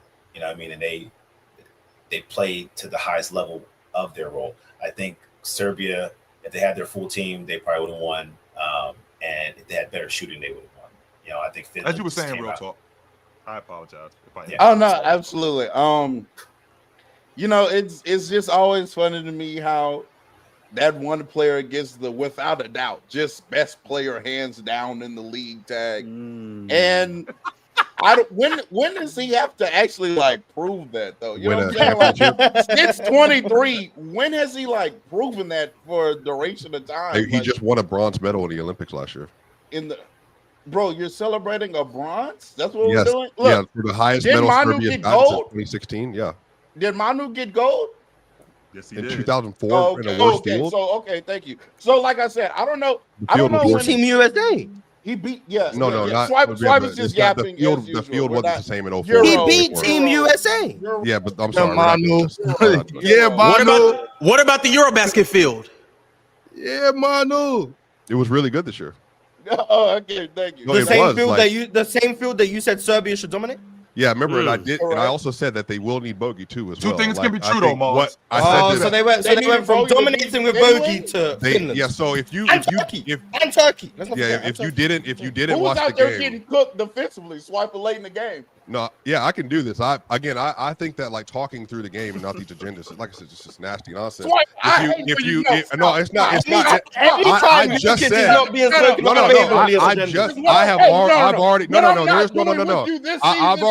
already gone through all of this. So he had in the Serbia. I've never because real talk. This is Giannis hadn't gone out the first round. Rob, no, I don't blame Giannis for that. You look, this is the issue. Real talk. How many times have you said Giannis get fried by the Pacers?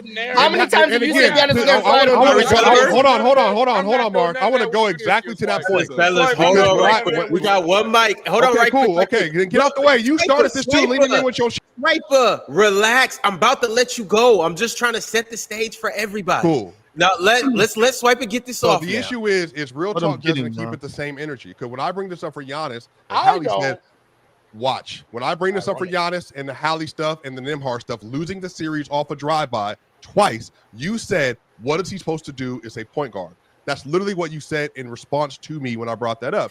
I'm saying I can accurately bring up, I think Valtonen, who was the player that had 12 points, I believe, in the fourth quarter, made the threes over Jokic, including the young 18-year-old who's going to be a lottery pick. I mean, I don't know if he's going to be top 5, but he's going to be really good at some point. They also, Finland, the way they were playing that day, they schemed a 5-out offense because that was their best bet versus Serbia. They didn't have the interior size to respond, so they then went small, and it worked. They did a really good job. They made 5 more threes than Serbia, but the real big issue Serbia had in that individual game is Finland had 21 offensive rebounds. They had 21 offensive rebounds. Like, that is what the difference in the game was. They won 92 to 86. Again, I'm explaining it because they went to a 5-out offense. Even when they missed, Jokic wasn't in the paint. He had 33 points, 8 rebounds, and 3 assists. You were like, why isn't AD? No, because see, this is what I'm saying. If you want to talk about the game and what happened, I would gladly do that. I'm explaining what happened. I think no, I'm not done. Real talk. I'm not finished. So hush. Go ahead. Jokic went 14 of 19 from the free throw line. If anything, that's the real biggest criticism. He made them, and they started missing them. Not down the stretch, but he missed a couple at the top of the fourth quarter. I do think it made a significant difference that Guduric and Micic was the best option they had on the perimeter. If you watch the way that Finland was playing them, every time they double, Jokic got a post up, they would double immediately. He would pass out to the corner, to the wing, and they could not hit those shots. If you watch the top of the fourth quarter, they were not able. You said what? No, why am I comparing? I'm talking about what happened in that game. So this is the problem. There's so many different things you're trying to get off in this point. I'm talking about what happened in the game. I'm very focused. Guduric had 2 step-back threes that he missed in the clutch because they couldn't get the entry pass off. And then on top of that, if you look in the corner, Jovic had a 3 that he missed at the top of the fourth, made another one, put him back within 1. But to your point, when they went to 5 out, Valtonen especially made 2 of those threes when Jokic had a hand up on one of them and then a float out on the other. And that ended up being some of the difference. But like I said, you're not going to beat a team if you give up 21 offensive rebounds and they make more 3-pointers than you do. They made 5 more 3-pointers, had 11 more offensive rebounds in that game, and playing the 5 out. So I think Jokic deserves real criticism for the stuff on the perimeter versus the perimeter shooting for Finland. But he was the best player on the floor by far in that game. I think sometimes what I'm saying is like Slovenia and Greece have worse teams typically than the field, but they also got good matchups. Italy isn't good. By far the best player. Lori was good. Lori was good. I mean, Lori they're playing with because you get to pull that in the NBA, even though I pulled it for Serbia and what happened in that game. Can I finish this? No, I wasn't even done. This is what I'm saying. Like I'm telling you what happened. I'm telling you what happened in Eurobasket and the difference between Serbia, who went in as the favorite, and why they lost. And I'm saying it started at the fact when they played versus Turkey, they didn't have the perimeter shooting to keep up in that matchup. That's literally what happened. Shane Larkin went for 23 points, I think 8 assists in that game. And why then that's did you the same start game with Shane Larkin? because Shane Larkin was the guard that had 23 points. He made 6 threes. What are you talking about? Yes, that matters. Who played the best on Turkey? Oh, well, if you just go through the process, it was Şengün, the best player, because the difference in the game was the shooting. That they made 61% of the. Yeah, I know. But Şengün, again, that's a gamble based on the position. He shot 23% from 3 in the NBA. Yes, I'm going to allow him to take those threes. That's a part of the offense. You're going to allow for a bad shooter to take. Was he allowing Finland to? No, those were contested from the 3-point line. No, those were contested threes. But he also wasn't doing a good enough cool job. what I think Jokic was doing contested? Yeah, the one he had on Valtonen in the last one was for sure contested. Valtonen was just on a roll at that point. But again, he deserves criticism for that. But again, he's not why they lost. Like, if you just, I don't know. Like I'm saying, like if you want to get this off, like Jokic lost in the round of 16, which they did 2 years ago in 2023, then I guess. But they literally, the team crumbled. Like Jovic, I think had a good game. Guterres didn't have a good game. Micic disappeared in the second half. Aleska Arvanovic didn't do anything in the second half. Defensively, they just fell apart. They just couldn't generate enough looks. At least so they were unplayable. No, didn't say that either. I said that for one game in game 3 in the you first two round. dudes is so That's nasty, saying, yo. Bro. Like, we're not legit logic. No, this is the thing about Ron, you're not good enough. No, I'm not gonna lie, Ron. You're not good enough at argument. You're not good enough at argument. No, hold on, chill. Because this is the issue, Ron. Ron, you're not good enough at argument to stay in a frying pan with me and do this on a game-by-game basis. This is the issue. I will tell you, in game 3 versus the Clippers, yes, the team sucked. I don't want to talk about the Clippers. I want to talk about Serbia. You brought it up. I want to talk about Serbia losing to you brought it Finland. up. You brought it up. You said they were unplayable. When did I say they were unplayable? Since you want to bring it up again. It was game 3 in the first round of the playoff this year in a game that they lost, where him and Murray were the only 2 players that performed. I asked That's where the you're question. getting this from. No. I'm asking about Serbia. Was Serbia unplayable? No, Swiper, you works. There is no unplayable. Because okay, so this is what you said. I'm gonna tell you why. I'm going to tell you why I said, are they unplayable? They're not unplayable in that game. You said Guterres. Can I talk? As you were saying, Or are you gonna keep blabber filling? Go ahead, Ron. Go ahead, Ron. So I said, or you said, Guterres was 1 for 6. You said Jokic missed this shot. You said this player.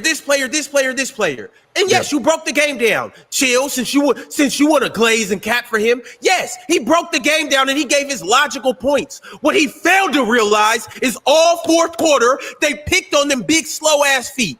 What you failed to realize, okay, and yes, you said it, but you're not highlighting what happened in the fourth quarter. They isolated Nikola Jokic and they picked on him time after time after time after time. Yes, Guterres missed shots. Did Guterres give up buckets? No, it was Nikola Jokic. Yes, Petrosev missed shots and didn't take shots. Did they pick on Petrosev? I already brought this up. They literally went 5 out versus they big. Mind you, the same thing has already happened at this level to Turkey. No. That's the thing. We're going to do this nonsense. The same thing happened to Lithuania. They do it just, you have to do this versus teams you have a size disadvantage against in Eurobasket.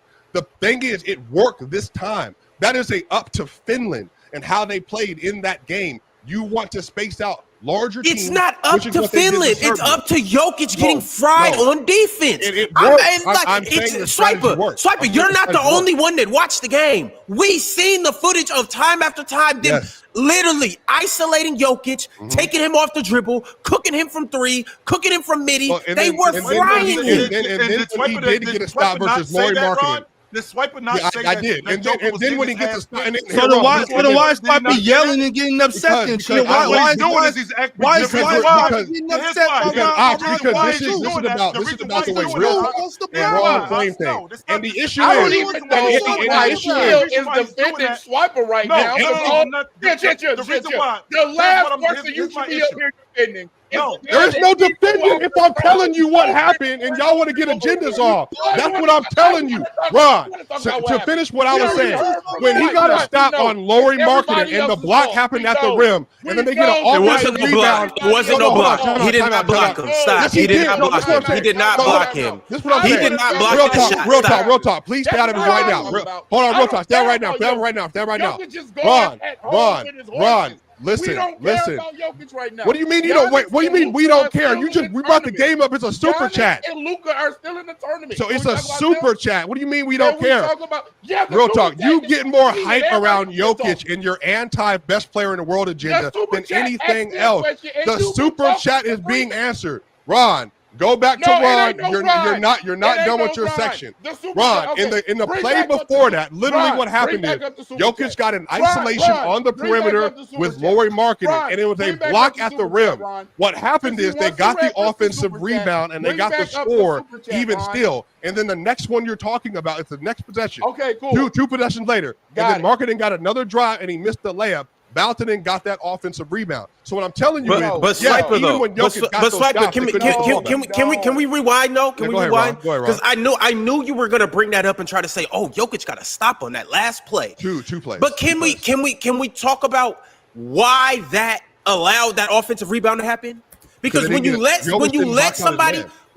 somebody get a straight line drive, your defense breaks down. It was a weak side rebound off of Jokic's man on the perimeter. What are you talking about? For those of us that know, when you give up somebody driving past you, the defense has to rotate, and your defense is now broken down, which makes it harder for you to box out because you have to scramble. No, Ron, this is what I'm saying. This is what I know when you lie. I'm telling you definitively, Valkonen was on the opposite side of the court. Jovic was staring at the ball, not the Jovic, not big Jovic. The other Jovic, the younger Jovic, was staring at the play. The man ran. No, Ron, hush. Just go to the play. He literally ran behind him and got an offensive rebound. I understand that, Swiper. What are you talking about? The point that I'm about to tell you, zip it, so I could school you on the game of basketball. Go ahead, Ron. When he was driving, Jovic had to watch. He had to watch Markkanen drive past Jokic. When that happened, the defense was already broken down. That's the point I'm trying to make. Like when he drove past him, if Jokic doesn't allow that straight line drive, there is no offensive rebound to be had. You understand what I'm saying to you? There's no offensive rebound to be had if he doesn't let him drive to the rim. Basically, what you're saying is that Jovic had to watch the play unfold. And as he watched the play unfold, because he was distracted by a drive attempt.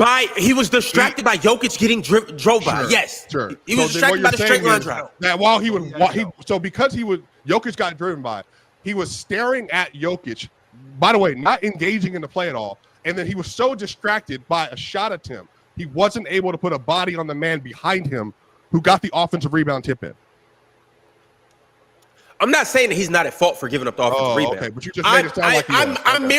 I'm merely saying that when you allow a straight line drive, it makes it harder to get those rebounds like that. It's really hard for me. It's really hard to play help defense or anything if you're not giving up any resistance. Like if you're just letting somebody just go right by you, and I'm expected to be able to get there and help, that's like almost impossible and also unfair. Like, well, you got to. Was that what was going on? No. Swiper. Well, no, I'm not saying it was going on all night, but Swiper, just to respond to what you're saying, Swiper, yes, that's why help defense is there. Help defense is there to do what? Help, right? But I'm not supposed. Help defense isn't there to do your job. I'm supposed to help. But he forced you to miss the shot. You have to give up some resistance. That's if I force you to miss a shot at the rim and I'm out in the play and I can't rebound, then why would I not expect my teammates to rebound the basketball? Like if I make you miss the jumper or make you miss the layup, why would it not then be your job to get the rebound if I've done everything leading up to that point? Yeah, I'm not a Jokic fan, but that was a bridge too far. I mean, it should be everybody's job to gain rebounds. I wasn't mind you, that wasn't my argument. I was just saying that if you don't resist at all, it's going to be hard for me to. To your point, real talk though, he did get fried on the perimeter with the jump shooting. I agree. I'm with you. I said it already. So like I think that actually mattered. It wasn't just jump shooting though. He gave us some drives. He gave up one drive. He gave up one drive to Valkonen that he scored on. But I'm saying, he got two other stops on Lauri Markkanen when he drove and got a block on one and a forced miss on the other. I'm saying that like the 3-pointing was that was the difference. The Valkonen shot on the top. Whoever the 18-year-old is, I can't remember his name. He's going to be a top 5 10 pick. He's going to be really good. He's really young, but he's really good already. That was another play, another shot over the top. I think Jokic could have done better in space. But I think I don't even think Real Talk saying the reason they lost is because like of Jokic. I think Jokic was the best player on the team going away. I think he could have done things defensively differently that could have changed the outcome of the game. So sure. Really quickly. I'll give him that. Really quickly. Real Talk. Can we talk about your man Luka, which is what this is about? Can we do that? You know what? Can we get to that, please? Thank you, Jill. I'm gonna reread the super chat. Okay. Real Talk. What's your thoughts on Giannis and Luka with the trash team still playing in Eurobasket, while the undisputed best in the world, Jokic, is eliminated as the favorites with the best team by some Finnish farmers? Thank you, LG, for your bound. Now, I do think it's very interesting how Jokic gets this undisputed best in the world tag. And again, I'm going to ask, when does he have to prove it? The Jokic fans want to put him in this LeBron, Michael Jordan category so bad because of MVP voting, I guess. I don't know. He's not that, okay? Giannis is better than him. I'm sorry. It just is what it is. Luka looking like, you know what I'm saying? We gonna What's be he looking there like, as bro? well. What's he looking like? Just saying, look. Luka playing defense, and the You wanna fact say that it. You Swiper can't say came it up here yet. tried to You get can't off say it this. yet. Swiper can't tried say to it get yet. off this Say bad it. team argument when we're watching Luka Doncic create open shot after open shot, and Slovenia is out there breaking it up for an entirety of the game. Luka is first in points, rebounds, assists, steals, blocks on his team. This nigga is 26 feet long. We talking about, oh, they didn't have bogey this one game. So is Jokic for Serbia, though. What does that mean? Nigga, Jokic has other NBA players in Europe, in high-level EuroLeague players. I'm with you, but like you're saying as if he's not doing the same thing for his team. Minutes. You just talk for 15 minutes. Well, no, you brought up an erroneous point that matches the other player. You just talk for 15 minutes. What I'm saying is Giannis looking absolutely phenomenal in this Eurobasket tournament. Luka Doncic looks like he's going to be the best player in the NBA come next season. And all we hear, chat, is how Jokic is up here and everybody else is down here fighting for number 2 and number 3. And these people like Swiper have convinced y'all, and Mars, because I'm never going to leave him out of that, have convinced y'all that is true. That is the furthest. That couldn't be the furthest thing from true. So when is Giannis going to have to prove it by that same logic? End of the court. When is Giannis going to prove that he's a great defensive player by that other end of that logic? Yeah, but I'm asking the same question. I don't care. You asked the question. I'm asking the same question. That's fine. You still talking to me? I can't hear you. I can't hear you. Ron, when is Giannis going to have to prove he's the best in the world again defensively? In basketball, he's a bad defender in the USA. He's a bad defender in Paris. He's a bad defender. It's still gone farther than Giannis by that same logic. He's a bad defender, and the fact that Giannis has been year after year after year after year showing you all-time great offensive production, first round out, while still being a plus defender, and they try to push that to the side over and over has he and been over out in the first round because he can't make a jump shot. But mind you, the greatest offensive player ever, according to some in like Swiper, can't be elite against elite defenses. When was he? What's going on? We play OKC. He plays OKC, and he's bad for majority of the series. But then they'll say, "Oh, it's matchup dependent." Chat. This is how dumb this Ron. This is how dumb this is, Ron. They'll say that Jokic is this level of offensive player. Yeah. And then when he underperforms when it matters in the playoffs, and Giannis is performing at an all-time rate like he did against the Pacers, they'll say, well, it's just matchup. But he didn't though. Like he literally didn't. The two gotta.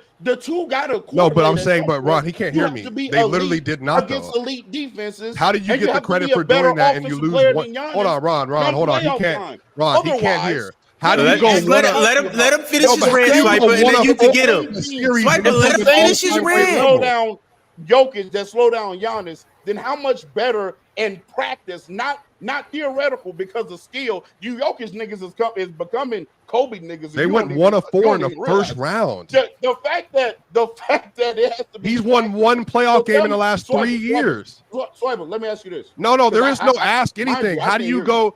Real talk. You can't even hear me. He won one playoff game since 2022. He averaged 30 and 15. It's nothing against them. What else you want? Swiper understands it's a team sport when it's number 15. No, because he's doing the same to me. I'm asking questions. I'm asking questions in the same response. He said when it's the best player in the world, gonna have to get it done when it matters the most. You believe Giannis has been the best in the world the last 3 years. Swiper, how many players have averaged 30 and 15 in the playoffs? He asked when he's gonna play like it. He never asked when he played like it this year. I'm not gonna lie to y'all. Like, this is disgusting. I'm not gonna lie to you. This is disgusting. You keep saying this is where Swiper. How many players have averaged 30 and 15 in the playoffs? How many guys have done that? Because Giannis did that last season. He did that. Yes, and then he was lost. And to the same logic, 35 and 15. To the same logic, he lost that series demonstrably. Yes. Demonstrably lost that series. Did I bring up winning or losing? You did. You just did for Jokic. I brought up level of play. I brought up level of play. So no, you're not gonna change my argument. So when Jokic has 2 40, 15, 5 games versus OKC. You know why you went to the 2? That doesn't mean anything. 5 other games. And then what? And then you realize, by the way, this is what I'm saying. You also realize in that same stretch in game 6, he was excellent. You also realize in the first half versus OKC, he was excellent. And then they changed their coverage. I'm telling this whole story. I'm telling the whole story. In the 3-game stretch that he had, that's one of the best 3-game scoring stretches we had in the playoffs ever in those 3 games. So then you had game 1, he shot bad in game 2, he shot bad in game 3, he shot bad in game 4. Cool. He did. He shot bad in those games. And then he had an all-time great game in game 5, had a very good game in game 6, and had a great start to the damn game in game 7, and then everything fell apart. They had 3 healthy players in that game. This idea that you think Giannis has played great in all these playoff games, all these playoff last 3 years, is crazy. Giannis was getting obliterated defensively versus the Heat. In the Heat series defensively, and you never bring it up. You never bring it up. He was getting dog-walked defensively by Jimmy Butler and the rest of that crew, and you never bring it up. You just okay. All right, we do bring that up. Real talk. Hold on, y'all. Let's take a breath now. Let's just crazy, breathe. bro. We'll breathe and we'll get through this. We got the show is winding down.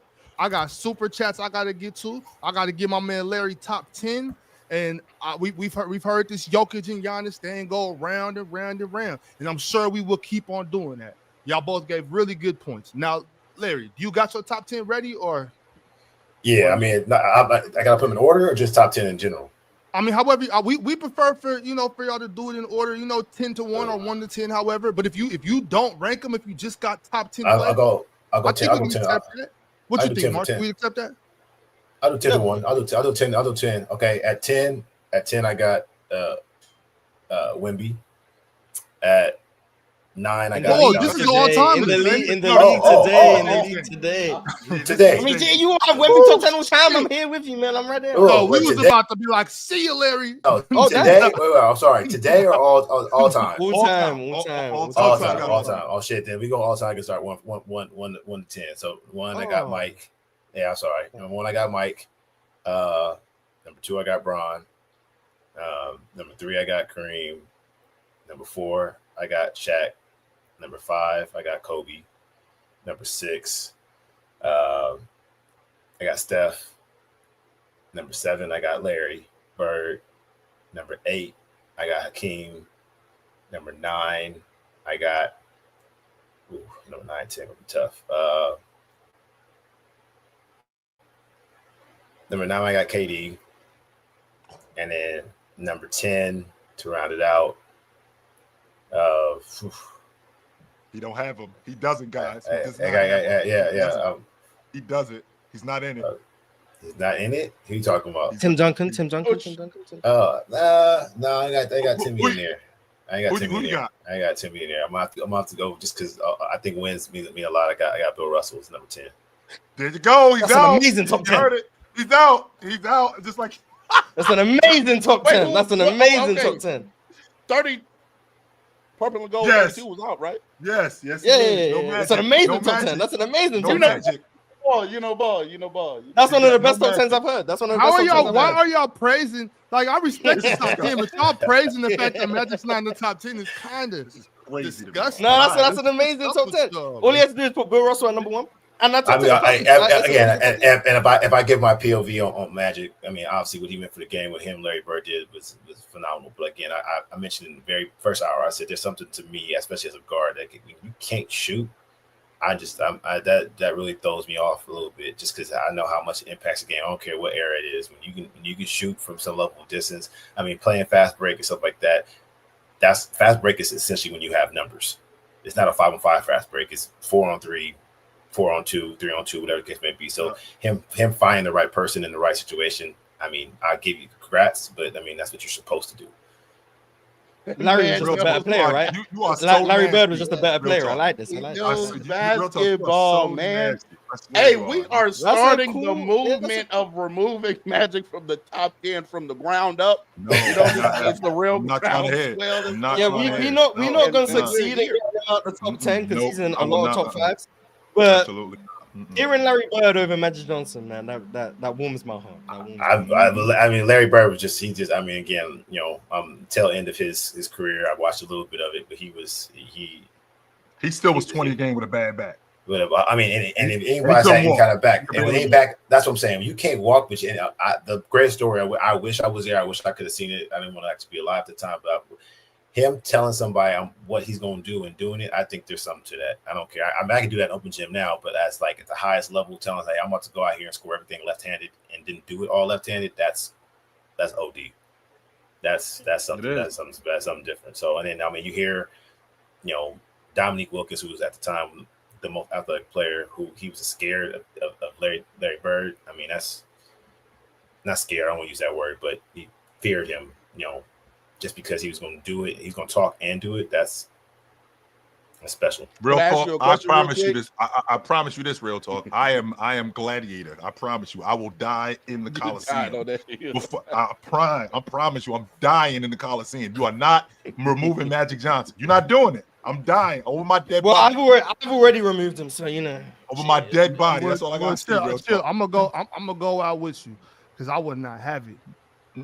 Over my dead body. There's only 10 spots, man.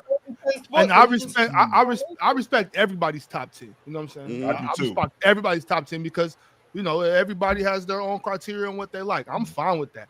But to praise it and beg for Magic to not be in people's top 10, to try to remove him from top 10. You know what this agenda is? You know what this agenda is from? This agenda is from Real Talk, who thinks that I am the pioneer of getting Kobe out the top 10. He thinks that I'm the part. He thinks that so what he's trying to do now is he's trying to flip this around to get Magic out the top 10. And like I just said to you, I am in the Coliseum right now. And if you talk just like this, because it's gonna be over my dead body, I promise you that right now. I think both of you guys are sick for having both of them dudes out of your top 10s. You know what I'm saying? I just think it's crazy, but hey, most people. There's only 10 sports. There's only 10 sports. Yeah, it's only that's it, Mars. It's not. That's 12, why it's really tough. It's 10. I'm gonna be honest. Like I'm joking around. Like I don't. If Magic's top 10, Magic's top 10. Top 5 is always going to astonish me. But top 10 is what it is. Like. I think there's like 13, 14, maybe 15 guys who all have a really strong case to be top 10. It just depends on if you rank Wilt Chamberlain and Bill Russell in them, and then how you care about certain other guys. Like, some guys are going to miss out. No matter how you slice it, people are going to call you a hater of whoever misses out. Like, Absolutely. If you don't have Tim Duncan, you're a hater. If you don't have Magic, you're a hater. If you don't have Bird, you're a hater. If you don't have Hakeem, you're a hater, etc., etc., etc. Like, you're going to be a hater of someone, no matter what, because there's only 10 spots. And as the league gets more talented, 20 years from now, when we're going to have Luka's full career, and Giannis's full career, and Jokic's full career, and Wemby's full career. Now, what? We have 19 guys who are good enough to be top 10? Like, someone has to miss out. And in this case, it's going to be like 10 people who are going to miss out. So it's going to get more difficult as time goes on. Mars, eventually we need to start doing top 15s. You know what I mean? Don't extend it. Number. It's such a round number. Don't extend it. I guess from my perspective, and I've always thought this way. For one, I'm on it. I'm not a Laker fan, I'm a Laker hater. But can you name out of all the people I named the top 5? Could you say Magic Johnson did not have the best roster of talent across his career? Well, Kareem's also walked into a great. He walked. I know. I walked. That's that. I mean, he walked into a phenomenal. I mean, number one pick. He was the difference. I mean, he was. No, I'm not saying he was a difference, but then get McAdoo, to get James Worthy, to get Scott. Like, I mean, they was before this lottery stuff was coming down. I mean, they was getting first of all, everybody. I don't think anyone has had the situation that Magic has had ever. But I also think that Tim Duncan did. When you talk about Carmelo Anthony being over, I don't think so. Because when you talk about Carmelo Anthony being overblown, I think that Magic thing was overblown too. First of all, I didn't get Worthy for 3 more years. I didn't have Worthy for 3 years. Same thing with Byron Scott. Yeah, I didn't get Byron Scott. Remember, I didn't get Byron Scott for 4 years. This man was the number 1 pick and got drafted to the team with the best player in the world. That's my point. Yes, sir. 3 years later. And they got lucky. And those 3 years, they didn't win. And then they got James Worthy, they started winning again. They actually won in '82. He broke his leg. They did win that year. So they won, and then they got mopped in '83. And that was because Moses destroyed Jabbar. That's why. Magic wasn't great in that series either. Andrew Toney was frying him in 82. Also, the more you go, what 87 not included. Very well deserved Finals MVP. He played great. Well, yeah, 87, right? Yeah, he got it in 87. Yes, sir. Yeah, yes, and the 88 was worthy, even though it probably should have been Magic. The 1980 Finals MVP, I've already spoke about that. Nonsense. Mm-hmm. The 1982 Finals MVP, that should have went to Jabbar. Magic Johnson did not play very well. Go watch the 82 Finals against the Sixers. It should have went to Jabbar. He did not play very well in that series. In my opinion, they lost. I'm not saying give the Finals MVP to Andrew Toney. He was the best player in the series. Andrew Toney was frying shit. So just go watch the 82 Finals. And if you still think Magic Johnson was the best player in the series, he was. Andrew Toney was the best Sixer in the series.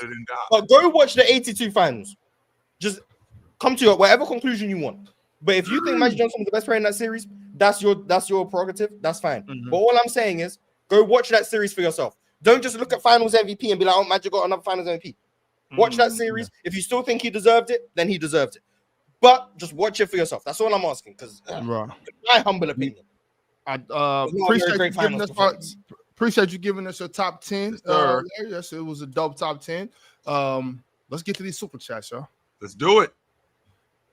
First and foremost, we got Bino. He's been a member for 26 months, man. Shout out to you, Bino. That's fire. Damn, Ron, trash ass Seahawks. Oh, they lost? Yeah, they lost. Man. Sam Darnold had a crazy fumble at the end of the game. That was a good game, though, man. Shout out to the Niners. Z6 BCM. I'm about make a name, bro. Come on. Josh Allen, back-to-back MVP.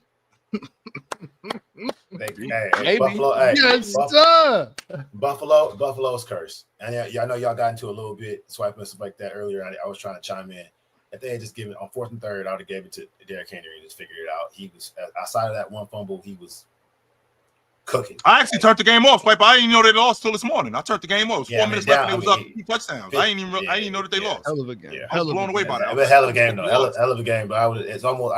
It's not as worse as passing on the 1 yard line with Seattle back in the day. But I would have gave the ball to him. I would have said, "Hey, here, figure it out." I would have went big on the line. You have the most efficient rusher of all time in Lamar Jackson, and you didn't give him the ball. Or you have either or. Support. Either let Lamar run or let Derrick Henry run. One of them two. I'm just saying. The reason Derrick Henry's doing what he is because he's with the Ravens. Like I don't want to go over this again, but the Ravens have had the most efficient rushing offense in the NFL every single year of Lamar's career, despite who's been in the backfield, because it's just the same, Steph Curry thing is the gravity of Lamar as a rusher. Like it's the read option stuff. Like it's just there's nothing like it. So yeah, they absolutely should either ran a read option, or you can just run a play action, or you can just run a base offense and just put. It's just there's so many other things they could have done instead of being cowards, and being cowards lose you. But we also let's call it like it is. That's why Josh Allen is the best quarterback in the NFL. Shout out crazy. Shout out to Josh. Moti Kenny, who's been a member for 13 months and also a Hall of Famer. Shout out to you, Moti Kenny. He said, I hope Ron recovers from this weekend. Hold that L. Mm-hmm. L host, holding L's. Mm-hmm. Jonathan Fraser. What? Wasn't pretty chill, but okay. Wasn't pretty chill, but it don't matter. A dub is a dub. See you January 4th, Ronald, L host, L Seahawks fan. Stick to basketball. Enjoy last in the division. Dang. Sounds to me like Seattle should just disband as a city. That's crazy. More Seattle's a great city, bro. That's a great city. Tito El Bandito. Chill. How is Jake Moody still on the team? He won't last the whole season if he continues doing what he's doing. He will not last. You got one job, Mars. Is he the kicker? That's it. You got one job. Yeah, he had a miss off the. I'm a casual, but I think being a kicker is probably the easiest job in sports. You got one job. That's it. You don't get. I don't get how difficult that can be. You got one job. That's it. You don't have a bunch of other things. Oh, but you know what? You know what, Mars? You should consider like walking on to some college team as the kicker or something. I'm just saying, like, shit. See what I'm gonna call it easy from my seat. I'm gonna call it easy from right here. That's what I'm trying to put you on, Mars. Leaf Diggy, y'all know him as the Brim Reaper, says, how the F do you constitute Melo as a top 10 scorer? First of all, we don't constitute him as a top 10 scorer, Leaf. Most of the time when you listen, Leaf, you just listen to respond. I asked the question, are there 10 scorers better than him? And we got to the bottom of it as 100% 10 scorers better than him. I didn't say, Carmelo Anthony is a top 10 scorer all time. I didn't say that. Mars didn't say that. Real Talk didn't say that. I asked the question to the panel. That's what it was. Damn, Leaf. That's how you get cooked. Tito El Bandito. Cam Thomas, not definition of empty stats. Question mark? I don't think Cam Thomas is empty stats, but that's I think Thomas is a really good player. He's a good player. He's a good player, but again, the concept of empty stats, as I was trying to say earlier, do your buckets lead to dubs? Because they could be. But if your team is just not good enough to win, that doesn't mean everything that everyone's doing on the team means nothing. I know you're right, but the beauty of basketball is that one person can't take over a game. They can impact winning, at a I won't say a high level, but on some level, consistent basis. Was 02, 03 T-Mac like they were number 3 in the East that year, and they lost to Detroit when they were 6. Is that how many games did they win? Well, the next year they won 21 games. So I know one of them years they weren't good. Was it? Yeah, 04 he led the league in scoring again, but they won 21 games. How many games did he play? 60, 70 something. Almost all of them. He played. He was there. Okay. They just sucked. Okay. So did he just go from impactful to empty stats within the offseason? He just forgot how to impact the game? Orlando barely made the playoffs that year, too. He played 67. Okay. So in 03, he played 75. In 03, he played 75 games. They went 42-40, blew the 3-1 lead. The next year, they go 21-60 when T-Mac plays 67 games. He leads the league in scoring again. So did he just go from impactful to empty stats over the summer? And by the way, they did lose 18 straight games at one point. That's what the numbers show. I mean, that's the year they played Bron and them on Christmas. To your point, that's what it looks like. I mean, that's what I'm saying. Like, it's possible for somebody to have impact from a scoring perspective and lead wins. And I'll give you a great example. T-Mac's playoff situation. Unfortunately, he can never get out the first round. So even though he elevated his scoring to a certain extent, 2013 go to the finals.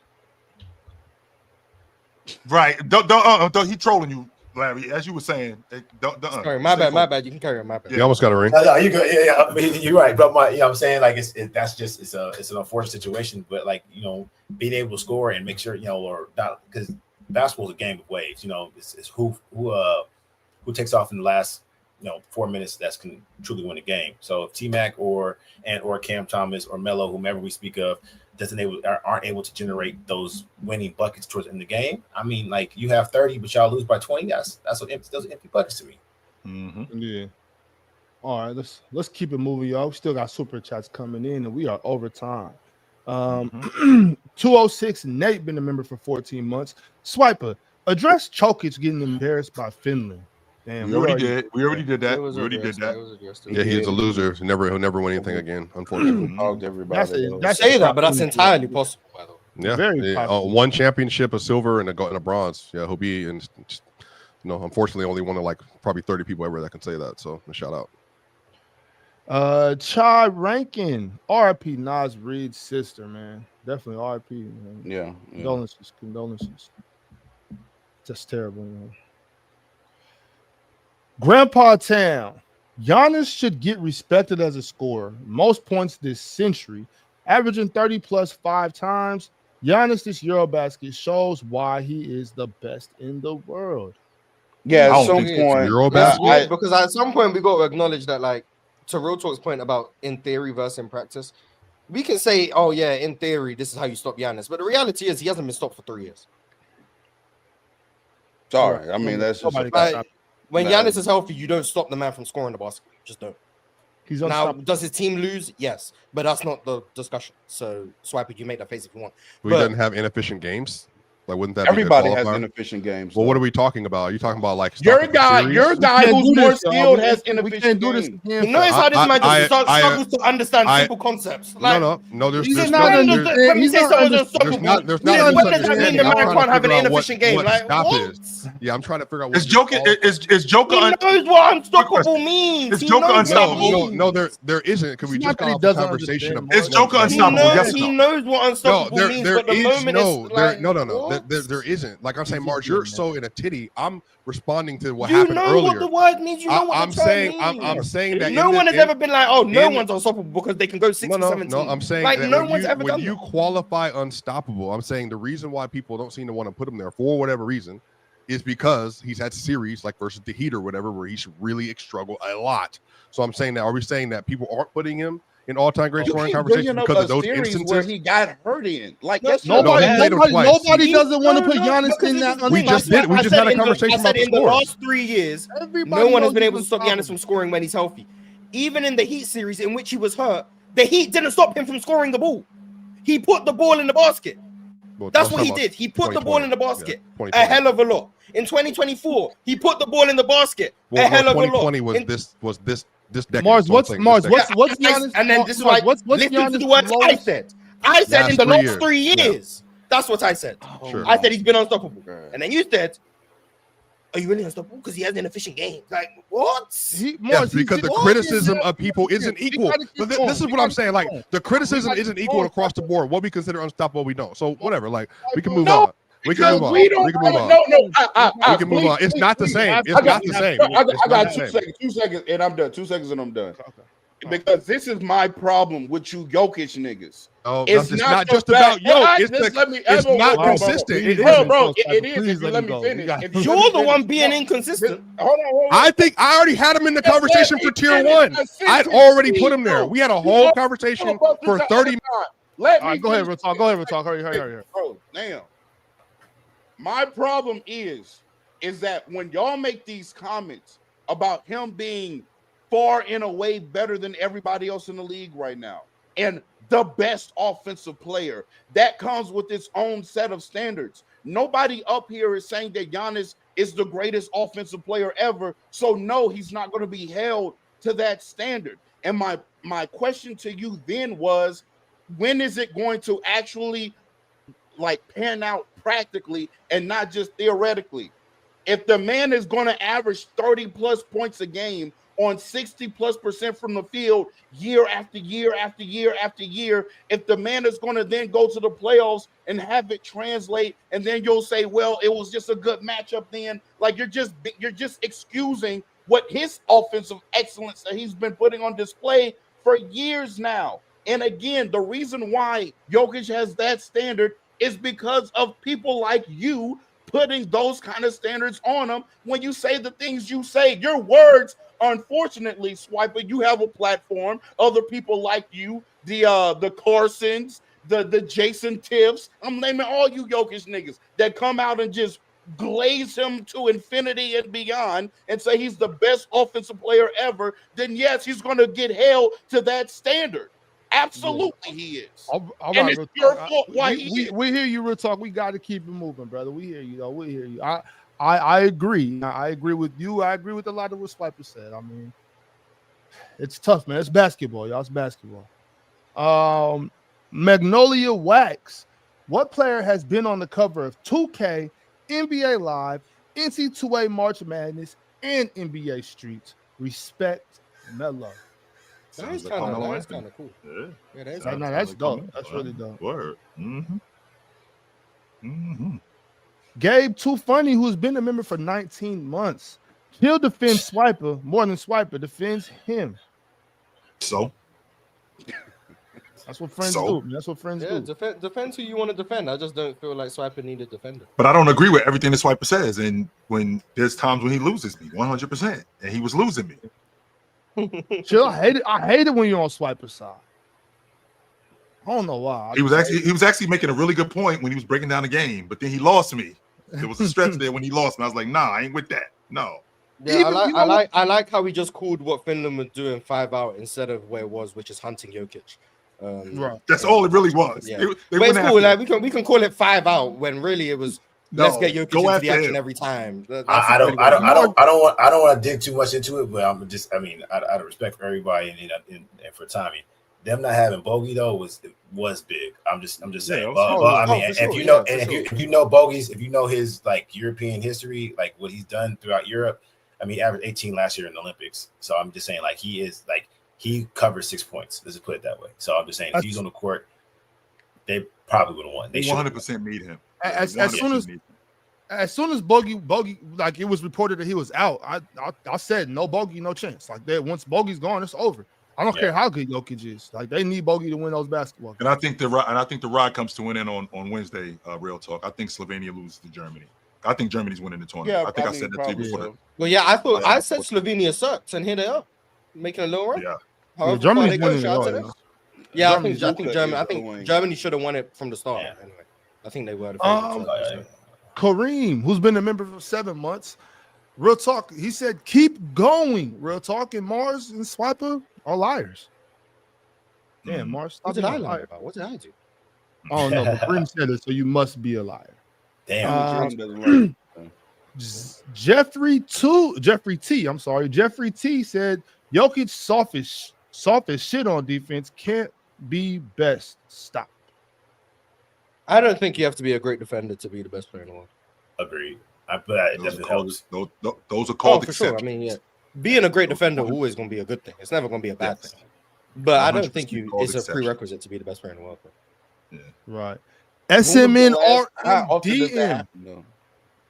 That's why it's called an exception, real talk. So throughout NBA history, so George Mikan was probably a good defender. I don't know, probably was. Mm-hmm. Bob Pettit was decent on defense, from what I know. Bill Russell, amazing. Wilt Chamberlain, amazing. Jerry West, if you think he was the best on the best player in the world, amazing. Oscar Robertson, mid. So maybe he would count. Kareem was amazing. Dr. J was really good. Bill Walton was amazing. Magic, no. Larry Bird, no. I don't think Moses was amazing. So, but he was cool. MJ was amazing on defense. Hakeem was amazing. Kobe was really good. KG was amazing. Duncan was amazing. Shaq was really good on defense. LeBron, LeBron had years where he wasn't amazing on defense, and he was still the best in the world. But when he was the best in the world, he was winning. But when he was the best in the world, he was really you got LeBron for some years wasn't amazing on defense. If you ever think Steph was the best in the world, he would count. Jokic right now. If you ever think Luka was the best in the world, he would count. And in my humble opinion, if you think Giannis is the best in the world right now, I would say he's not an amazing defender right now. So I would say he counts. Top 10 But in terms of being a negative on defense, I think the only answers there would be maybe Luka if you think he was the best in the world. Steph, maybe. Jokic. And then Magic. Those would be the only guys I would deem as negatives. And relative to era, I don't even think Magic was negative. But like just in a vacuum, I think Magic was a bad defender. So like maybe like 3 or 4. DSG. The GOAT. He was never the best in the world though. Yeah, DSG Piccolo. My Saints lost, but I expect us to be buns. But shout out to Giannis for beating that country. Ox, I'm gonna say it again. I don't think they win in the game this year. I don't think they win in one game this season. Who, the Saints? I think they're going 0-16. I don't think they win in one game. Sure. Isn't that 17 games though? 1-17, Mars. I mean 0-17. I don't think they win in the game this year. Oh, they'll snag something. There got to be somebody. SMN RMDM. Can we hear top 10 current? I like how it started. Also, great list. Can we somehow squeeze KG at 3? I think KG at 3 is fun. I like it. I'm not mad at that at all. I'm not mad at it at all. Larry, if you have your top 10 current already, if you want to, reel those off, that's cool. Yeah, that's what I was going to start with. So I was going to say Wemby at 10, Donovan Mitchell at 9, Anthony Edwards at 8, Jason Tatum 7, and then from here it gets tricky. Shea at 6, Giannis at 5. I'm sorry, I take that back. KD at 5. KD at 5. Bryant at 4. And then it's Giannis 3, and then Luka, then Jokic. I thought Giannis was at 5. Oh, yeah. I thought KD changed it. And by the way, no 6. And so we clear, Mars. No Anthony Davis in there neither. By the way, I'm fine with that. I'm gonna let him slide. I'm gonna assume that's injury. No Steph Curry neither. Oh yeah, no Steph. Yeah, KD's better than Shea. That's a solid list that we don't have time to break all the way down. We don't. We don't have time. But I'm going off longevity. I mean, Shea's been amazing for the last 3-4 years, but KD has been on his since 2007. So right. I mean, Larry, Hey, Larry, before you go, expecting you'll be back again. Before you go, shout out to James Cotton and Rasul Salahuddin. Okay. Before you go. Yeah. James Cotton and Shea Cotton. Yeah. If y'all don't know about Shea Cotton, y'all need to do your research because he was the first Bron. I mean, from a physical perspective, I mean, I think he was on the cover of Sports Illustrated at 11 dunking on somebody. If only he could have gotten to UCLA, it would have been different. But yeah, James Cotton's good people, man. SMN RNDM. Yes. Get that flopping foul Bader SGA out of here. JK, love hating. Last super chat. All right, Jill. But not the least. Later, fellas. All right, Jill. Napping Trey. Y'all thought Moody was bad? At least y'all not a Cleveland fan. I'm searching for answers. All right, Larry. Appreciate you.